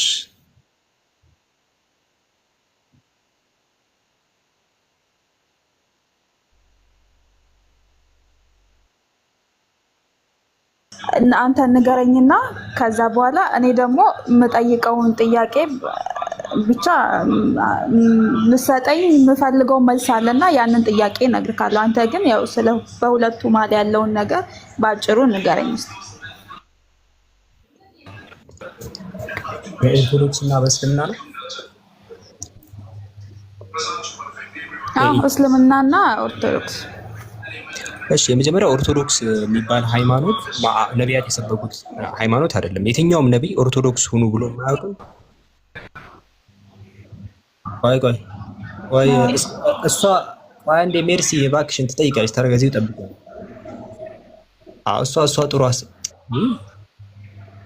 ታቹ እሺ በቃ እናት ታቹ እሺ ቆይ አንዴ የእሷን ጥያቄ እያስተናገርኩ ያለሁት ሁለቱንም ስለሚያስተናግርባቸዋ ክርስትናውንም ላይ ሐሳብ ስጣለችኝ፣ እስልምናውም ላይ ሐሳብ ስጣለች። አንቺ ቁጭ ብለ በረኛውን ነው የምትይኝ። ምንም እንዳታወራ በረኛውን እኔ የፈለኩትን ኳስ ጠልዛሉ ዘም ብለ በረኛውን ትይኛለች። እኔ ቁጭ ብዬ በረኛሉ ነው ዘላለም ቁጭ ብዬ ማለት ነው። እሷ አሁን ያለችው እስልምናንም ኦርቶዶክስንም አብራራልኝ ያለችኝ። ስለዚህ ጥሩ ነው እያነጻጸርኩ እንመለሳለሁ ክርስትናና እስልምና እያልኩኝ። አንቺ በረኛውን ቁጭ ብለ እኔ ላውራ እንዳትጠይቀኝ እንዴ። ቁጭ ብሎ ማን ነው በረኛ የሚሆነው? ላንቺ ጠብቂና ስራ ስንፈታ እንመልስልሽ። ትገበያለሽ፣ እሺ ትመልሻለሽ። ከይቅርታ ጋር እንመልስልሻለሽ። እሺ ቁጭ በያልኩሽ ለዛ ነው። ለማነጻጸር ነው እኛ የፈለግነው። ሜርሲ ግቢ አስገባሁት ሜርሲን። እሺ ኤኢ ይሰማሻል? ኤኢ ነው ምናምን አሁን እየጠየቁ በኦርቶዶክስ እስልምናና ኦርቶዶክስ ያለው ልዩነት ምንድነው? እሺ የመጀመሪያው እስልምና በነቢያት የታዘዘ ነው። ማለትም ቁርአን አለ፣ መመሪያ መጽሐፍ አለ። አምላካችን አላህ በነብዩ ሰለላሁ ዐለይሂ ወሰለም በኩል ያወረደው መመሪያ አለ። የመጨረሻው ነብይ አለ፣ የምንከተለው ነብይ አለ። ክርስትናን በአንጻሩ ስትመለከቺ ማንም ኢየሱስን ጨምሮ ነቢያት በአጠቃላይ እኔ ክርስቲያን ነኝ ያለ ነብይም የለም። ልክ ዘዌይ ዛሬ ክርስቲያኖች በሚያመልኩበት መልኩ የሚያመልክ አካል የለም ከናካቴው። እንዴት ዘዌይ እናንተ ኦርቶዶክሶች ለምሳሌ እንዴት ነው የሚሰገደው? ስንት ነው የሚሰገደው? ምንድን ነው የሚመለከው? እንዴት ነው የሚኮነው የሚለውን ቶታሊ ነብይን አይደለም የምትከተሉት። ምንም ጾም ለምሳሌ እንዴት ነው የሚጾሙት ኦርቶዶክሶች? ማን እንደሚከተለው አይታወቅም። ኢየሱስ ጾሙ ያለው ነገር የለ። ይሄ ጾሙ ብሎ ያደነገገው ድንጋጌ የለ። ምንም ነገር የለ። አምልኮ ራሱ እንዴት እንደሆነ አይታወቅ። አንዱን አምላክ ኢየሱስ አንዱን አምላክ ራሱ ፈልገው ያለ ማግኘት ጉዳይ ነው። ማን ነው የሚመለከው የሚለው ራሱ አይታወቅም። ጠቅላላ ጥያቄ በጥያቄ ነው ያለው። የሚከተሉት መጽሐፍ የአምላክን መጽሐፍ ራሱ አይደለም ከናካቴው። አምላክ የተናገረበት ንግግር ራሱ በአዲስ ኪዳን ተብሎ በሚያምኑት የለም ከናካቴው። ጠቅላላ አለባበሱ ላይ ቢወሰድ እንዴት ነው የሚለብሰው? ምንም አይታወቅም። አምላክ እንዴት ነው የሚመለከው? ምንም አይታወቅም። እንዴት ነው የሚሰገድለት? ምንም አይታወቅም። እንዴት ነው የሚኖረው? ምንም አይታወቅም። እነዚህ በአጠቃላይ ከኢየሱስ መረጃ ያላቸው ነገሮች አይደሉም። ነቢያትን እንከተላለን ብለው የራሳቸውን ሐሳብ ነው የሚከተሉት። ምንም መረጃ የሌለው ነው። እስልምና አምላክ በየዘመኑ ነቢያትን ይልካል፣ በየዘመኑ ማለት ነው። እንደዛ የመጨረሻው ዘመን ላይ ስላለን ደግሞ የመጨረሻው ነብይ አምላክ ልኳል። በዛ በኩል እኛ ቁርአን መመሪያ አለን፣ የአምላክ ንግግር አለን። ያንን የምንከተለው ኢስላም ማለት በመጀመሪያ ሰብሚሽን ለአንዱ አምላክ ምን ማለት ነው? ለአንዱ አምላክ ራስን ማስገዛት ማለት ነው። ሱረቱል አንቢያ ምዕራፍ 21 ቁጥር 108 ላይ ብትወስዱ እንኳን ምን ብሎ ይናገራል? ያ ወደ እኔ የሚያወርደው አምላካችን አንድ ብቻ ነው ማለት። ታዲያ እናንተ ፍጹም ታዛዦች ናችሁ በላቸው ይላል። ፍጹም ታዛዦች ናችሁ በሚለው ታዛዥ ለሚለው ፈሀል አንቱም ሙስሊሙን ሲል ታዛዦች ናችሁ ወይ? ሙስሊም የሚለው ቃል መታዘዝ ማለት ነው፣ ቃሉ መሰረቱ ማለት ነው። ይህ ታዛዥነት ደግሞ ለአንዱ አምላክ ነው። የአንዱ አምላክ ሲባል ለእነ አብርሃም አምላክ ማለት ነው። ሱረቱል በቀራ ምዕራፍ ቁጥር 127 ማየት ይቻላል። ይሄ አንዱ አምላክ ደግሞ 2-3 አይደለም። አንድ አካል ለአንድ አምላክ እታዘዛለሁ ስላለ ሙስሊም ነው ማለት አይደለም። ምክንያቱም ያ አንድ አምላክ ባህሪያቶቹ እና ደግሞ ስንት ነው የሚለው ነገር መታወቅ አለበት። ሱረቱል በቀራ ምዕራፍ ቁጥር 163 ላይ ወኢላሁኩም ኢላሁ ዋሂድ አምላካችሁ አንድ አምላክ ብቻ ነው ማለት ያስቀምጣል። በምንነትም በማንነትም አንድ አምላክ ነው። ግን በክርስትና 3 ነው የሚመለከው፣ የባሰ 3 ጌታ ነው የሚመለከው። ይሄ የነቢያት አስተምሮ ውጭ የሆነ ነገር የባሰ ማለት ነው። ለነቢያት የሰጡ መጽሐፍቶች አሉ። ወአቴና ሙሰል ኪታብ ይላል አምላካችን አላህ ለሙሴ መጽሐፍ እንደሰጠው ይናገራል። እንዲሁም ደግሞ መጽሐፍ ቅዱስ ላይ ኦሪት ዘዳግም ግን መጽሐፍ ቅዱስ ላይ ስንመጪ ባይዘ ኦሪት ተብሎ መጽሐፍ ምንድነው የሙሴ መጽሐፍ ተብሎ የሚከተሉት መጽሐፍ ጠቅላላ ታሪክ ነው የሚያወራው። ዘዳግም ምዕራፍ 34 ላይ ሙሴ ሞተ፣ ተቀበረ፣ መቃብሩን ማንም አላገኘ ምናምን የሚል ታሪክ ነው የሚወራው። የአምላክን መመሪያ ከመከተል ታሪክ ነው የምትከተሉት። ኦርቶዶክስ ላይ አምላክ አንድ ሲሆን 3 አምላክ ማምለክ ትጀምራላችሁ። እንዴት ነው የሚመለከው ራሱ አይታወቅም፣ ከናካቴው ማለት ነው። ከናካቴው ጠቅላላ ማለት ነው። ሲቀጥል ለኢየሱስ ወንጌል ተሰጥቶታል።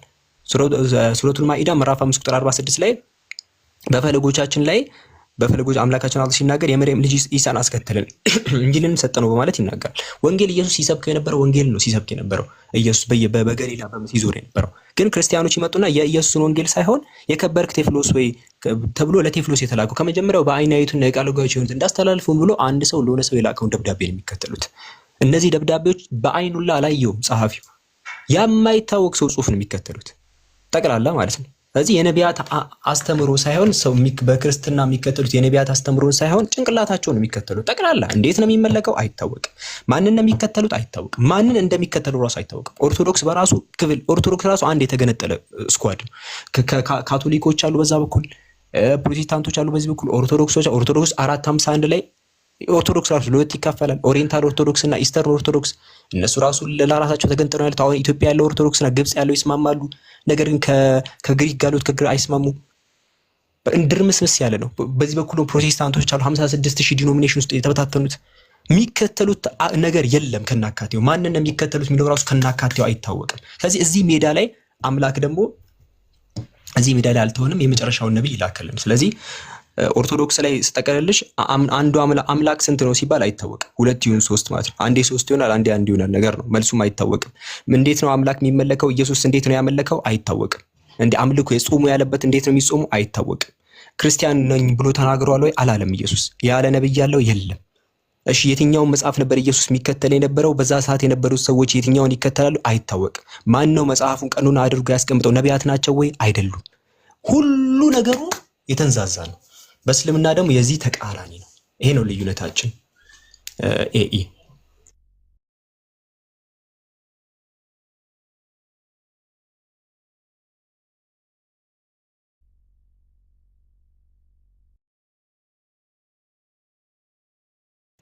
በኦርቶዶክስ 3 ነው።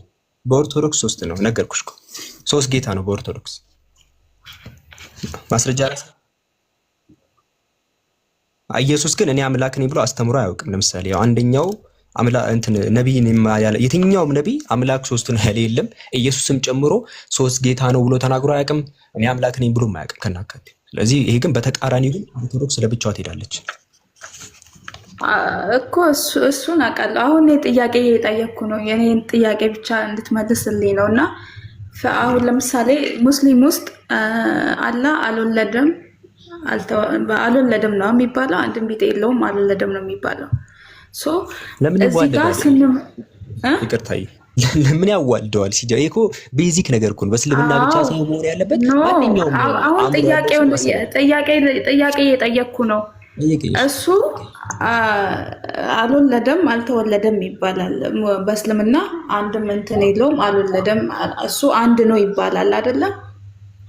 ፈጣሪ እግዚአብሔር አላህ እኛን ሲፈጥር እችን ዓለም ሲፈጥር በሁሉ በችሎታው ሁሉን ነገር ራሱ ምንም የማይሳነው ምንም ነገር ለማድረግ ምንም ነገር የማይሳነው እግዚአብሔር ፈጣሪ ስለሆነ እችን ነገር ተወልዶ ወደ ምድር መጥቶ እኛን ለማዳን ምን ያግደዋል? እስቲ ምን ያግደዋል? እኛን ለማዳን ማለት ነው ተወልዶ እስቲ አሁን እናንተ እሱ በአንድ ጎን ሙስሊም ስመለከት እሱ ምንም በቃ የሆነ ሰው የፈለገውን ነገር እሱም የፈለገውን ማድረግ ብቻ ሰው የማይጠብቀውንም ነገር ማድረግ ይችላል እኮ። እቺ ለሱ ቅንጣት እንትን ነገር ነች። ገባካ? ስለዚህ ለምን አታምኑም ነው ይሄን? ለምን አይታመንም ይሄ ነገር? እሱ ምንም እንደማይሳ ነው ምንም ነገር ማድረግ እንደሚችል ለምን አይታመንም? እስቲ ይሄንን ነገር እሺ በጣም ትክክል ነው የተናገረችው። በነገራችን ላይ ቁርአን ላይ ሱረቱል በቀራ ምዕራፍ ለቁጥር 20 ላይ ሱረቱል በቀራ ምዕራፍ ለቁጥር 106 ላይ አሊ ኢምራን ምዕራፍ 3 ቁጥር 26 ላይ በመሳሰሉ የተለያዩ የቁርአን ክፍሎች ላይ ብትመለከቱ አምላካችን አላህ በነገሩ ሁሉ ላይ ቻይ እንደሆነ ይናገራል። በነገሩ ሁሉ ላይ አምላካችን አላህ ቻይ ነው። ነገር ግን በጣም መጥፎ የሚያደርገው እንደው ታውቃላችሁ፣ ይሄንን ቻይነቱን ክርስቲያኖች ያበላሹታል። ይሄንን ቻይነቱን ማለት ነው። አምላክ ለምንድን ነው ሁሉን ቻይ የሆነው አምላክ ምን አጋጥሞት ነው ራሱን እስኪያጠፋ ድረስ ምን አይነት ኬዝ ገጥሞት ነው? እንደዚህ አይነት ሁኔታ ውስጥ ስለማይገባ አምላክ ከናካቴው አንቺን ለማዳን ለምሳሌ የሆነ አካል አንቺ እየሰመጥሽ ነው ውሃ ውስጥ ግዴታ እሱ ውሃ ውስጥ መግባት ከተጠበቀበት አልቻለም ማለት ነው። አይችልም። ውሃ ውስጥ ሳይገባ አንቺን ማውጣት አይችልም። አምላካችን እንደዚህ ድክመት የለበትም። ኢዛ ቀዳ አምረን ፈኢነማ የቁሉ ለሁ ኩን ፈይሁን ይለዋል፣ ይሆናል። አንዳች ነገር በቃ በንግግሩ አምላካችን አላህ ይናገራል። ኢንየሻ ዩዝሂብኩም ወያእቲ ቢኸልቂን ጀዲድ ይላል። አላህ ከፈለገ ገና አረፍተ አንቀጹ ሲጀምር እነ ፍጥረት ዓለሙ በአጠቃላይ እሱ ላይ ጥገኛ ናቸው አለ። አላህ ደግሞ ፍጥረት ዓለሙ ጥገኛ አይደለም። እንደው ቀጥሎ ኢንየሻ ዩዝሂብኩም አለ፣ ከፈለገ ያጠፋቸዋል። ወያእቲ ቢኸልቂን ጀዲድ ጠንካራ የሆኑ ፍጥረታትን ያመጣል አለ። ወማ ዛሊከ ዐለላሂ ቢዐዚዝ ይሄኛው አላህ ማድረግ የሚችለው አንጻር ሲታይ ኖርማል ነገር ነው፣ በጣም ተራ ነገር ነው ብሎ ይናገራል። ፍጥረት ዓለሙን መልሶ እንዳልነበረ ማድረግ ይችላል። ይሄ ቻይ የሆነው አምላክ አማራጭ አጥቶ ሊገደል መጣ ማለት በራሱ ውድቀት ነው። የሱን ውድቀት ነው የሚያሳየው። ለምንድን ነው አምላክ ወድቆ እኛ የሚያድነን? ከናካቴው ከምንድን ነው የሚያድነን? ከራሱ ቅጣት ነው ራሱን ገሎ የሚያድነን? it doesn't make any sense። ከናካቴው አምላክ ሁሉን ቻይ ነው። ሁሉን ቻይ የሆነው አምላክ ምን አስገዶት ነው ራሱ የሚያጠፋው ነው ቁጥያቄ። አንድ ሰው አንድ ሐኪም ሰዎችን እያከመ ግዴታ ስለሆነበት የሆነ ቫይረስ ያለባቸው ሰዎች እያከመ ራሱን ይዞት ሊሞት ይችላል። ባይዘው ደስ ይለዋል። ግን ሰዎችን ለማዳን ምንም አማራጭ ስለሌለው ነው። አማራጭ ስለሌለው ራሱ ተያዘ። ምንድነው ይሄ? ምን እንደሚያሳየው ሰውየው ጀግነቱን ሊያሳይ ይችላል። ሰው እየረዳ ነው የታመመው፣ ግን አማራጭ ስለሌለው ነው። አምላክ እንደዚህ አይነት አጣብቂኝ ውስጥ አይገባም። ራሱ የፈጠረው ፍጥረት ዓለም ውስጥ የነገሩ ሁሉ ገዢ ነው እያለን የነገሩ ሁሉ ፈጣሪ ነው፣ በእርሱ ላይ ምንም ነገር የበላይ አይሆንም፣ በእርሱ ላይ ምንም ነገር ገዢ አይሆንበትም እያለን የሆነ ነገር ገዢ ሆኖበት ራሱን አጠፋ ማለት ስለዚህ he's no longer God ከዛ በኋላ ማለት ነው። እንደዚህ ከሆነ ስለዚህ አምላካችን ሁሉን ቻይ በመሆኑ ነው እንደዚህ አይነት አጣብቂኝ ውስጥ የማይገባው ከናካቴው ማለት ነው። ከናካቴው በዚህ ነው አሁን አምላክ መጥቶ ተገደለ ስትይኝ ምን አስገድሎት ነው? የመጀመሪያ የሚመጣልኝ እንደዛ ነው። ለምሳሌ አባቴ ላንተ ሲል ሞተልህ ብትይኝ አዝናለሁ፣ ይሰማል። አባቴ አማራጭ አጥቶ ገባሽ እኔን ለማዳን ሲል ሞተ፣ ፍጡር እንደሆነ ስለማቅ ማለት ነው። ወንድሜ የሚሆኑ ሰዎችም እንደዛ ቢያደርግ አምላክ ተገደለ ስትይኝ ግን እንኳን ሞተ ነው የመጀመሪያ ጭንቅላት ላይ መጣው፣ እንኳን ሞተ ነው። ምክንያቱም እድል ፈጠረልኝ ትክክለኛውን አምላክ ለመፈለግ ማለት ነው። አምላኬ ስለማይሞት ምን እስከዛሬ ያስኩት አምላክ ስለዚህ ውሸት ነው ማለት ነው። እድል ነው ያገኘሁት። አልሐምዱሊላህ ነው የምለው። አምላክ ተገደለ ብትሉኝ አልሐምዱሊላህ፣ ምክንያቱም ትክክለኛውን አምላክ ለማግኘት እድል ነው የሰጠኝ። የሚሞት አምላክ ስለሌለ አምላካችን አላህ ሲናገር ቆይ ቢናንድ አምላካችን አላህ ሲናገር ምን አለ? አንድ ነገር ይነግረናል ለኛ ሙስሊሞች ቁርአን ላይ ወተወከል ዐለል ሐይ الذي لا يموت ይላል። እኛ ጋር ሁሌም መመካት የሚባለው ነገር የሚመጣው አምላክ መቼም ቢሆን አንድ የማያጣው ባህሪው ምንድነው? አለመሞት ነው። ሞት የፍጡራን ባህሪ ነው። ወተወከል ዐለል ሐይ الذي لا يموت ይላል። በዚያ በማይሞተው በእርሱ ተመካ ይላል። የሆነ አካል ሟች ከሆነ የሚያስሞት ነገር አለ፣ ገዳይ ነገር አለ። እንዲህ መገደል መሞት ውስጥ የማይሆነውን እርሱ ላይ ተመካ ይላል። ስለዚህ አምላክ ሁሉን ቻይ በመሆኑ ነው ከናካቴው ላይ እንደዚህ አይነት ነገር ውስጥ የማይገባው ነው። አንቺን ለማዳን መጥቶ መንጠልጠል አይጠበቅበትም። ስለዚህ እንደውም የሆነ አካል አንቺን ለማዳን ሞተልሽ ከተባልሽ ፍጡር ነው ያ ነገር፣ በቃ ፍጡር ነው እንጂ አምላክ ሊሆን አይችልም። ምን አስገድለው? ራሱ ለቅሶ ራሱ ለአምላክ ልቀመጥ እንዴ? አስቡት፣ ለአምላኬ ለቅሶ ስቀመጥ ያድነኛል ብዬ ማስበውን አምላክ ሞተ ብዬ ቁጭ ስል ማለት ነው። ሞተ ብዬ ንፍሮ ልቀመጥ ነው? ምን ማለት ነው? በራሱ ማለት ነው ይሄ ለአምላክ በዚህ ቀን የሞተበት ቀን ይላክም ያድነኛል ያልኩት አካል ይሄ በጣም ከባድ እኮ ነው። ቀጥይ እስቲ እኮ እሱ ገብቶኛል። ግን አላህ ሲባል ለቃሉ ታማኝ ያለውን የሚፈጽም ያለውን የማይሽር አንድ አምላክ ነው። ስለዚህ በየትኛው ጥቅስ ላይ ባላቅም እኔ በእስልምና እንትን ማለት አልፈልግም፣ በኦርቶዶክስም እንትን ማለት አልፈልግም። ግን የማውቀውን ተወልጄ አድናቸዋለሁ እስካለ ድረስ ኖ የለም መተወልጃ የለም አለ አለ።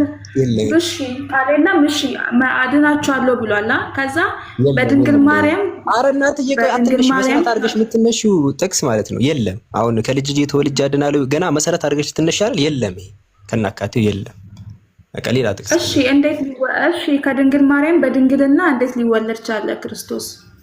አምላክ አይደለም አምላክ እንደዛ ካለ እሺ ሰው እንዴት ያለምንም እንትን ሰው እንዴት በድንግልና ሊወለድ ይቻለ ማለት ነው? እሱን ንገረኝ። እሺ ያንንስ አንተ ምን ብለህ ነው የምትቀበለው? የትኛውን? አሁኑን ይሄ በድንግል እንትን ኢየሱስ ያለ ከድንግል ክርስቶስ ክርስቶስ በድንግልና ከድንግል ማርያም ተወለደ።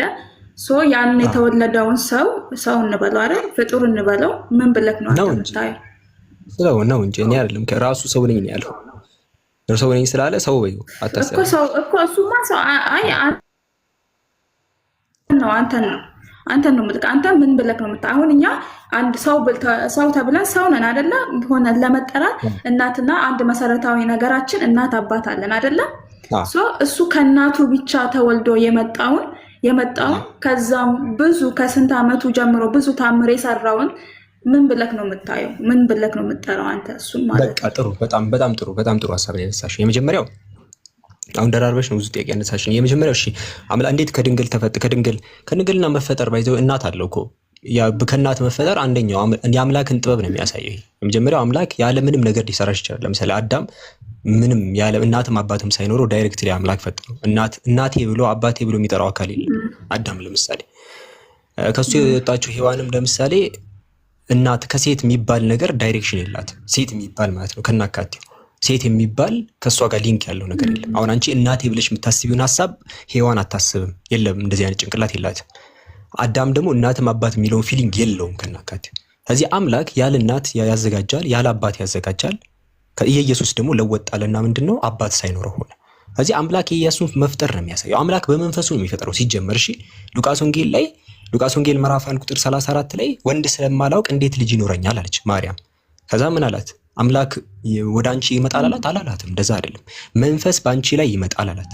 ስለዚህ ይሄ መንፈስ ምን ሊያደርግ ነው የሚመጣው? ማቴዎስ ወንጌል ምዕራፍ 1 ቁጥር 18 ላይ ማርያም ለዮሴፍ በታጨች ጊዜ ሳይገናኙ ከመንፈስ ቅዱስ ጸንሳ ተገኘች ይችላል። መንፈስ ነው ያጸነሳት ብሎ ነው የሚናገር። መንፈስ አጸነሳት ሲባል ምን አደረገ? መንፈስ ከሷ ጋር አብሮተኛ ማለት ነው አይደለም። ይሄ የአምላክ መንፈስ ለመፍጠር ነው የሚመጣው። መዝሙረ ዳዊት ምዕራፍ 104 ቁጥር 30 ላይ መንፈስህን ትልካለህ ይፈጠራሉ ይላል። አምላክ መንፈሱ የሚልከው ለመፍጠር ነው። መንፈስህን ትልካለህ ይፈጠራሉ ይላል። ለዛ ነው ኢዮብ ምዕራፍ 33 ቁጥር 4 ላይ የአምላክ መንፈስ ፈጠረኝ አለ ኢዮብ። ከዚህ የት ምንም ሆንሽ ምን ለምን የፈለገ ነገር አትሆኝም፣ ከጭቃ ተዘጋጂ ከነገ ተዘጋጂ፣ አምላክ በመንፈሱ ነው የሚፈጥረው። አምላክ በመንፈሱ ነው። ያንን ነው እንጂ ማርያም ማህፀን ላይ ወንድ ሳትገኝ በመንፈስ አምላክ ቀጥታ ፈጠረ። ይሄ ቁርአን ላይ ያለው ነው። ሱረቱ ራሱ በቃ እዚህ ጋር ማርያም ማቴዎስ ወንጌል 1:18 ላይ ከመንፈስ ጸንሳ ተገኘች ሲል ከመንፈስ እንዴት መንፈስ ፈጠረ ማርያም ማህፀን ላይ ስጋን አዘጋጀ ነው።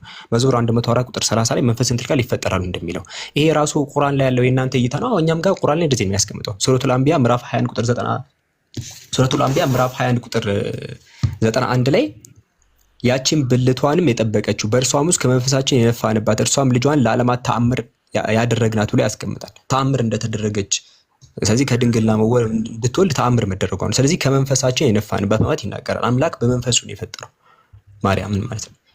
በመንፈሱ ነው ከማርያም ማህፀን ላይ ኢየሱስን የፈጠረው። ስለዚህ ሁለቱም ላይ ያለ አባት አምላክ ቀጥታ ፈጠረ። ያንን አዳምንም በመንፈስ ነው የፈጠረው። ዘፍጥረት ምዕራፍ 2 ቁጥር 7 ላይ ምንድነው ከአፈር ካዘጋጀው በኋላ የህይወት እስትንፋስ እፍ አለበት ምንድነው ይሄ ነፍስ ያለው ሰው ሆነ አይነት ነገር ይላል። ስለዚህ ከዛ አንፃር ነው ተአምር ነው አይዘው በተአምር ነው ኢየሱስ ያደረጋቸው ነገሮችን ብለሽ ተናግረሻል። ተአምራትን ሰርቷል የሚል ሐሳብ ነቢያት ተአምራት እኮ ይሰራሉ። ለምሳሌ አሁን ኤልሳ ለምሳሌ ሞቶ አጥንቶ ሰው ያስነሳ ነበር። እኔ አልሐምዱሊላህ ምለው ነገር ተጠቃላችሁ ያጀማስ ያላችሁ እንኳንም ኤልሳ አዲስ ኪዳን ላይ አልኖረም። በጣም ነበር የምንሰቃየው ያጀማ ኢየሱስን ለማምለክ እንዲህ ከሮጥ የኤልሳ በጣም ክሬዚ ታምራትን ነው የሚሰራው። ክሬዚ ማለት ነው። የኤልሳ ሞቶ አንዴ ኤልሳ ሞተና ማለት ነው የሞተ ሰው መጣ አንዴ። ከዛ የሞተ ሰው ሬሳውን አስቀምጡ። ያ ሬሳ ኤልሳ የሚባለው መቃብር ውስጥ ሆኖ የኤልሳን አጥንት ነካ። ሰውየው ተነሳ። ከዛ ሰውየው ተነሳ። የኤልሳን አጥንት ነክቶ ሰውየው ተነስቷል።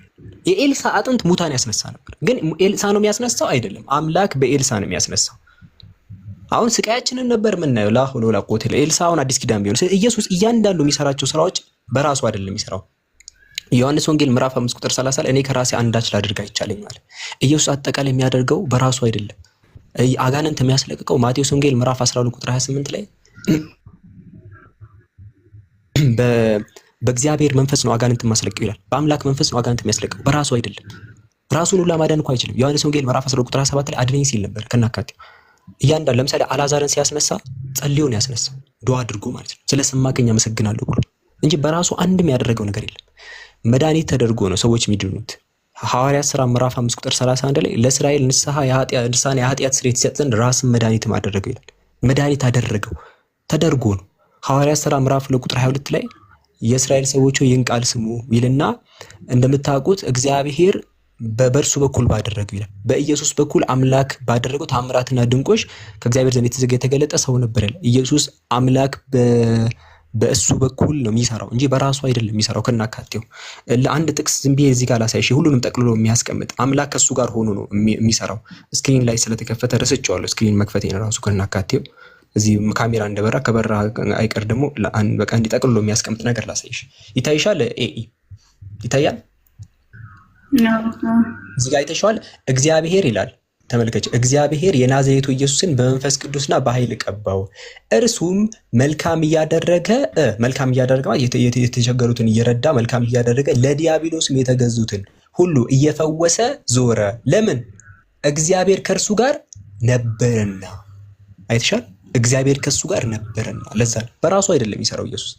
አጋንንት ራሱ ኢየሱስ ራሱ እኔ በራሴ ነው የምሰራው ብሎም አያውቅም። ከናካቴው እናንተ ናችሁ ያንን እያነሳችሁ ለአምላክነት ምናምን የምትሉት። እንደዚህ የሚል ነገር ኢየሱስ አላስተማረም። አጋንንት እንዴት ነው የሚያስለቀው? ይኸው እኔ ግን በእግዚአብሔር መንፈስ ነው አጋንንትን የማወጣዋል። ተመልከች። ማን ነው ራስ ምታትን ያስወረደው? ጋይስ ራስ ምታትን አስወርዳችሁት ነው? ሪኩዌስት እንትን ግባ እንዴ ልኬልሃለሁ። እሺ እዚህ ጋር ማቴዎስ ወንጌል ምዕራፍ 12 ቁጥር 28 ላይ ራስ ምታት በጣም ከባድ ሰው ነው። ባይዘው ቀላል ሰው አድርጋችሁ አስባችሁ። ራስ ምታት በጣም ስሙ ራስ ምታት የተባለው ራሱ በምን መሰላችሁ? የስም አወጣጡ ክርስቲያኖች ራስ ምታት ሲያስይዛቸው ነበር። የሆነ ጊዜ ላይ ራስ ምታት ሆኖባቸው ነበር። ለዛ ነው። እሺ አሁን ወደ ሐሳባችን እንታ። ማቴዎስ ወንጌል ምዕራፍ 12 ቁጥር 28 ላይ እኔ በእግዚአብሔር መንፈስ ነው አጋንንትን የማወጣዋል። አጋንንት የሚያስለቅቀው እዚህ አጋንንት የሚያስለቅቀው እንኳን በአምላክ መንፈስ ነው የሚያስለቅቀው፣ በራሱ አይደለም የሚያስለቅቀው። ምን የሰራው ሌላ ምንድን ነው? ቆይ ሌላ ምን አይነት ተአምር ምን አለ ሌላሽ የሰራው? እናቴ ሳዲ አንቺን ማስወርደውሽ ነው? ኧረ በፈጣሪ። እሺ እንት ኢየሱስ በራሱ የሚያደርገው ነገር የለም። ነገርኩ እኮ እሱ የመጣው ከአምላኩ እኛን ለማዳን እኛን ኃጢአተኞችን ከኃጢአት ለእንትን ለማለት እንደምሳሌ ሞቶ ተሰቅሎ ተገፎ ስንት ነገር ሆኖ ከዛ ማን ያስነሳው? ማን ያስነሳው? እንዴት ለእንትን የላከው ለዓላማ የላከው እኮ አብ እኮ ነው። አብ ነው አይደል? ከድንግል ማርያም ተወልዶ እኮ ነው ወደ ምድር የመጣው እንጂ ሌላ ሁለት ወይ ሶስት ምናምን የምንለው አምላክ የለም። ባያስነሳው ምን ይፈጠር? ይበሰብስ ነበራ? ባያስነሳውማ የዛው ይቀር ነበረ። ግን እሱም ለምን ይተወዋል? የተላከው እኮ ለዓላማ እኮ ነው። ስለዚህ የሚበሰብስ ነገር አታምልኪያ። ታዲያ የሚበሰብስ ነገር ማምለክ የለብሽም። አሁን እኮ አንቺ የታገልሽ ያለሽ የሚበሰብስ ነገር አልበሰበሰማ። ተነስቷል እኮ ተነስቷል። ተነስቶ አርጓል እኮ። አንብቢልን አንዴ እዚህ ጋር ይህን ተስፋ እግዚአብሔር አንተ ልጅ ኢየሱስን አስነስቶ ፈጽሟል። ቁጥር 34 ላይ እንደገና ቁጥር 34 እንደገና ወደ መበስበስ እንዳይመለስ ከሙታን አስነሳው ይላል። አቻ እንዳይበሰብስ ነው ያስነሳው ይላል። እዚህ አሁን የመበስበስ ጥያቄ ምልክት ያለበትን አካል ታመልኪያለሽ አንቺ። እንዳይበሰብስ አምላክ አስነሳው የተባለ ይሄው እንዳይበሰብስ እያለሽ ነው። እንደገና ወደ መበስበስ እንዳይመለስ ነው ይላል። እንዳይመለስ አስነሳው ይላል። ቢተው ይመለሳል ማለት ነው ወደ መበስበስ። ይታይሻል እኮ አሳዛኝ ነገር ነው። አሁን አምላክ እንዴት ራሱን እንዴት ይተዋል? ራሱ አይደለም አንቺ ራሱ አይደለም የሚለው እዚህ ጋር ስለ እግዚአብሔር ነው የሚያወራው። እዚህ ጋር እግዚአብሔር ነው አስነሺው፣ ተነሺው ነው ኢየሱስ፣ ተነሺው ኢየሱስ ነው እዚህ ጋር እርሱ እያለሽ ወደ መበስበስ እንዳይመለስ ከሙታን አስነሳው እያለሽ። አምላክ የመበስበስ ጥያቄ ምልክት አለበት ብለሽ ታስቢያለሽ? ወተወከል አለ الحي الذي لا يموت እያለ ስለዚህ አሁን አንቺ እየሰበክሽ ነው ያለሽው የኛው የሚበሰብሰውን አምላክ አድርጋችሁ ያዙ እያልሽ ነው። እኛ ደግሞ የማይሞተው እኛ የምንመካው በማይሞት ነው። እንኳን አልበሰበሰ ሲበሰብስ እኮ ነው አይደለም ነው ተግባር ላይ ሲውል እኮ ነው። ተግባር ላይ ሲውል አንድ ነገር ተግባር ላይ ስታወሩ ያንን መሰረት አድርገህ ትናገራለህ። እዚህ ጋር በሰበሰም እኔ በስብሷል አልኩሽ። አንዴ ተረጋጊ። በስብሷል እኮ አይደለም ያልኩሽ። እኔ ያልኩሽ ያለሁት መሰለሽ ክፍሉ ሲናገር ለምሳሌ የሆነ ምግብ እንዳይበላሽ ፍሪጅ ውስጥ አስገባውት ማለት ያ ምግብ ይበላሻል ማለት በባህሪው ከተተው ይበላሻል። ተረዳሽኝ? ተበላሽቷል አልተበላሽም ሌላ ጥያቄ ነው። በባህሪው ይበላሻል ወይስ አይበላሽም የሚለውን ይያል። የሆነ ምግብ ይዤ ለምሳሌ እንዳይበሰብስ ፍሪጅ ውስጥ አረኩት ማለት ፍሪጅ ውስጥ ባላረከው ይበላሻል። እሺ እንደዚህ ከሆነ ደግሞ እዚህ እንኳን አንዴ አታቋርጭኝ። እንደዛ ከሆነ ደግሞ ኧረ አንዴ አታቋርጭኝ። አረፍተ ነገር ልጨርስ። ምሳሌውን ያቀርኩ አዚ እንዳይበላሽ ወደ ፍሪጅ ካረክሽው ያ ምግብ ብታዩ ይበላሻል ማለት ነው። በተመሳሳይ እዚህ ጋር ኢየሱስም ወደ መበስበስ እንዳይመለስ አስነሳው ይላል። አምላክ ኢየሱስ መበስበስ ውስጥ እንዳይገባ አስነሳው።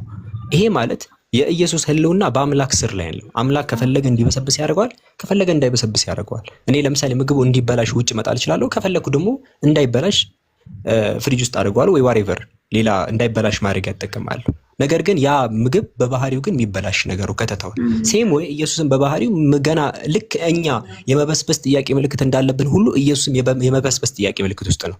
አምላክ እኛን ከፈለገ እኛም እኮ እንነሳ ይቀሰቀሳል። ባይዘው አበስብሶ አይተውንም። አንድ ሰው ከተፈጠረ በኋላ ይነሳል፣ ይቀሰቀሳል። ይሄ በራሱ አለመበስበስ እኮ ኢየሱስን ፈልጎ ቀሰቀሰው፣ እኛንም ይቀሰቀሰናል።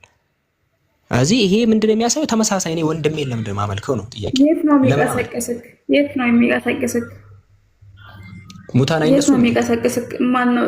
እኛ ከአብ እግዚአብሔር ክርስቶስ ላይ ያደረገውን ነገር እኛ ላይ ማድረግ ይችላል።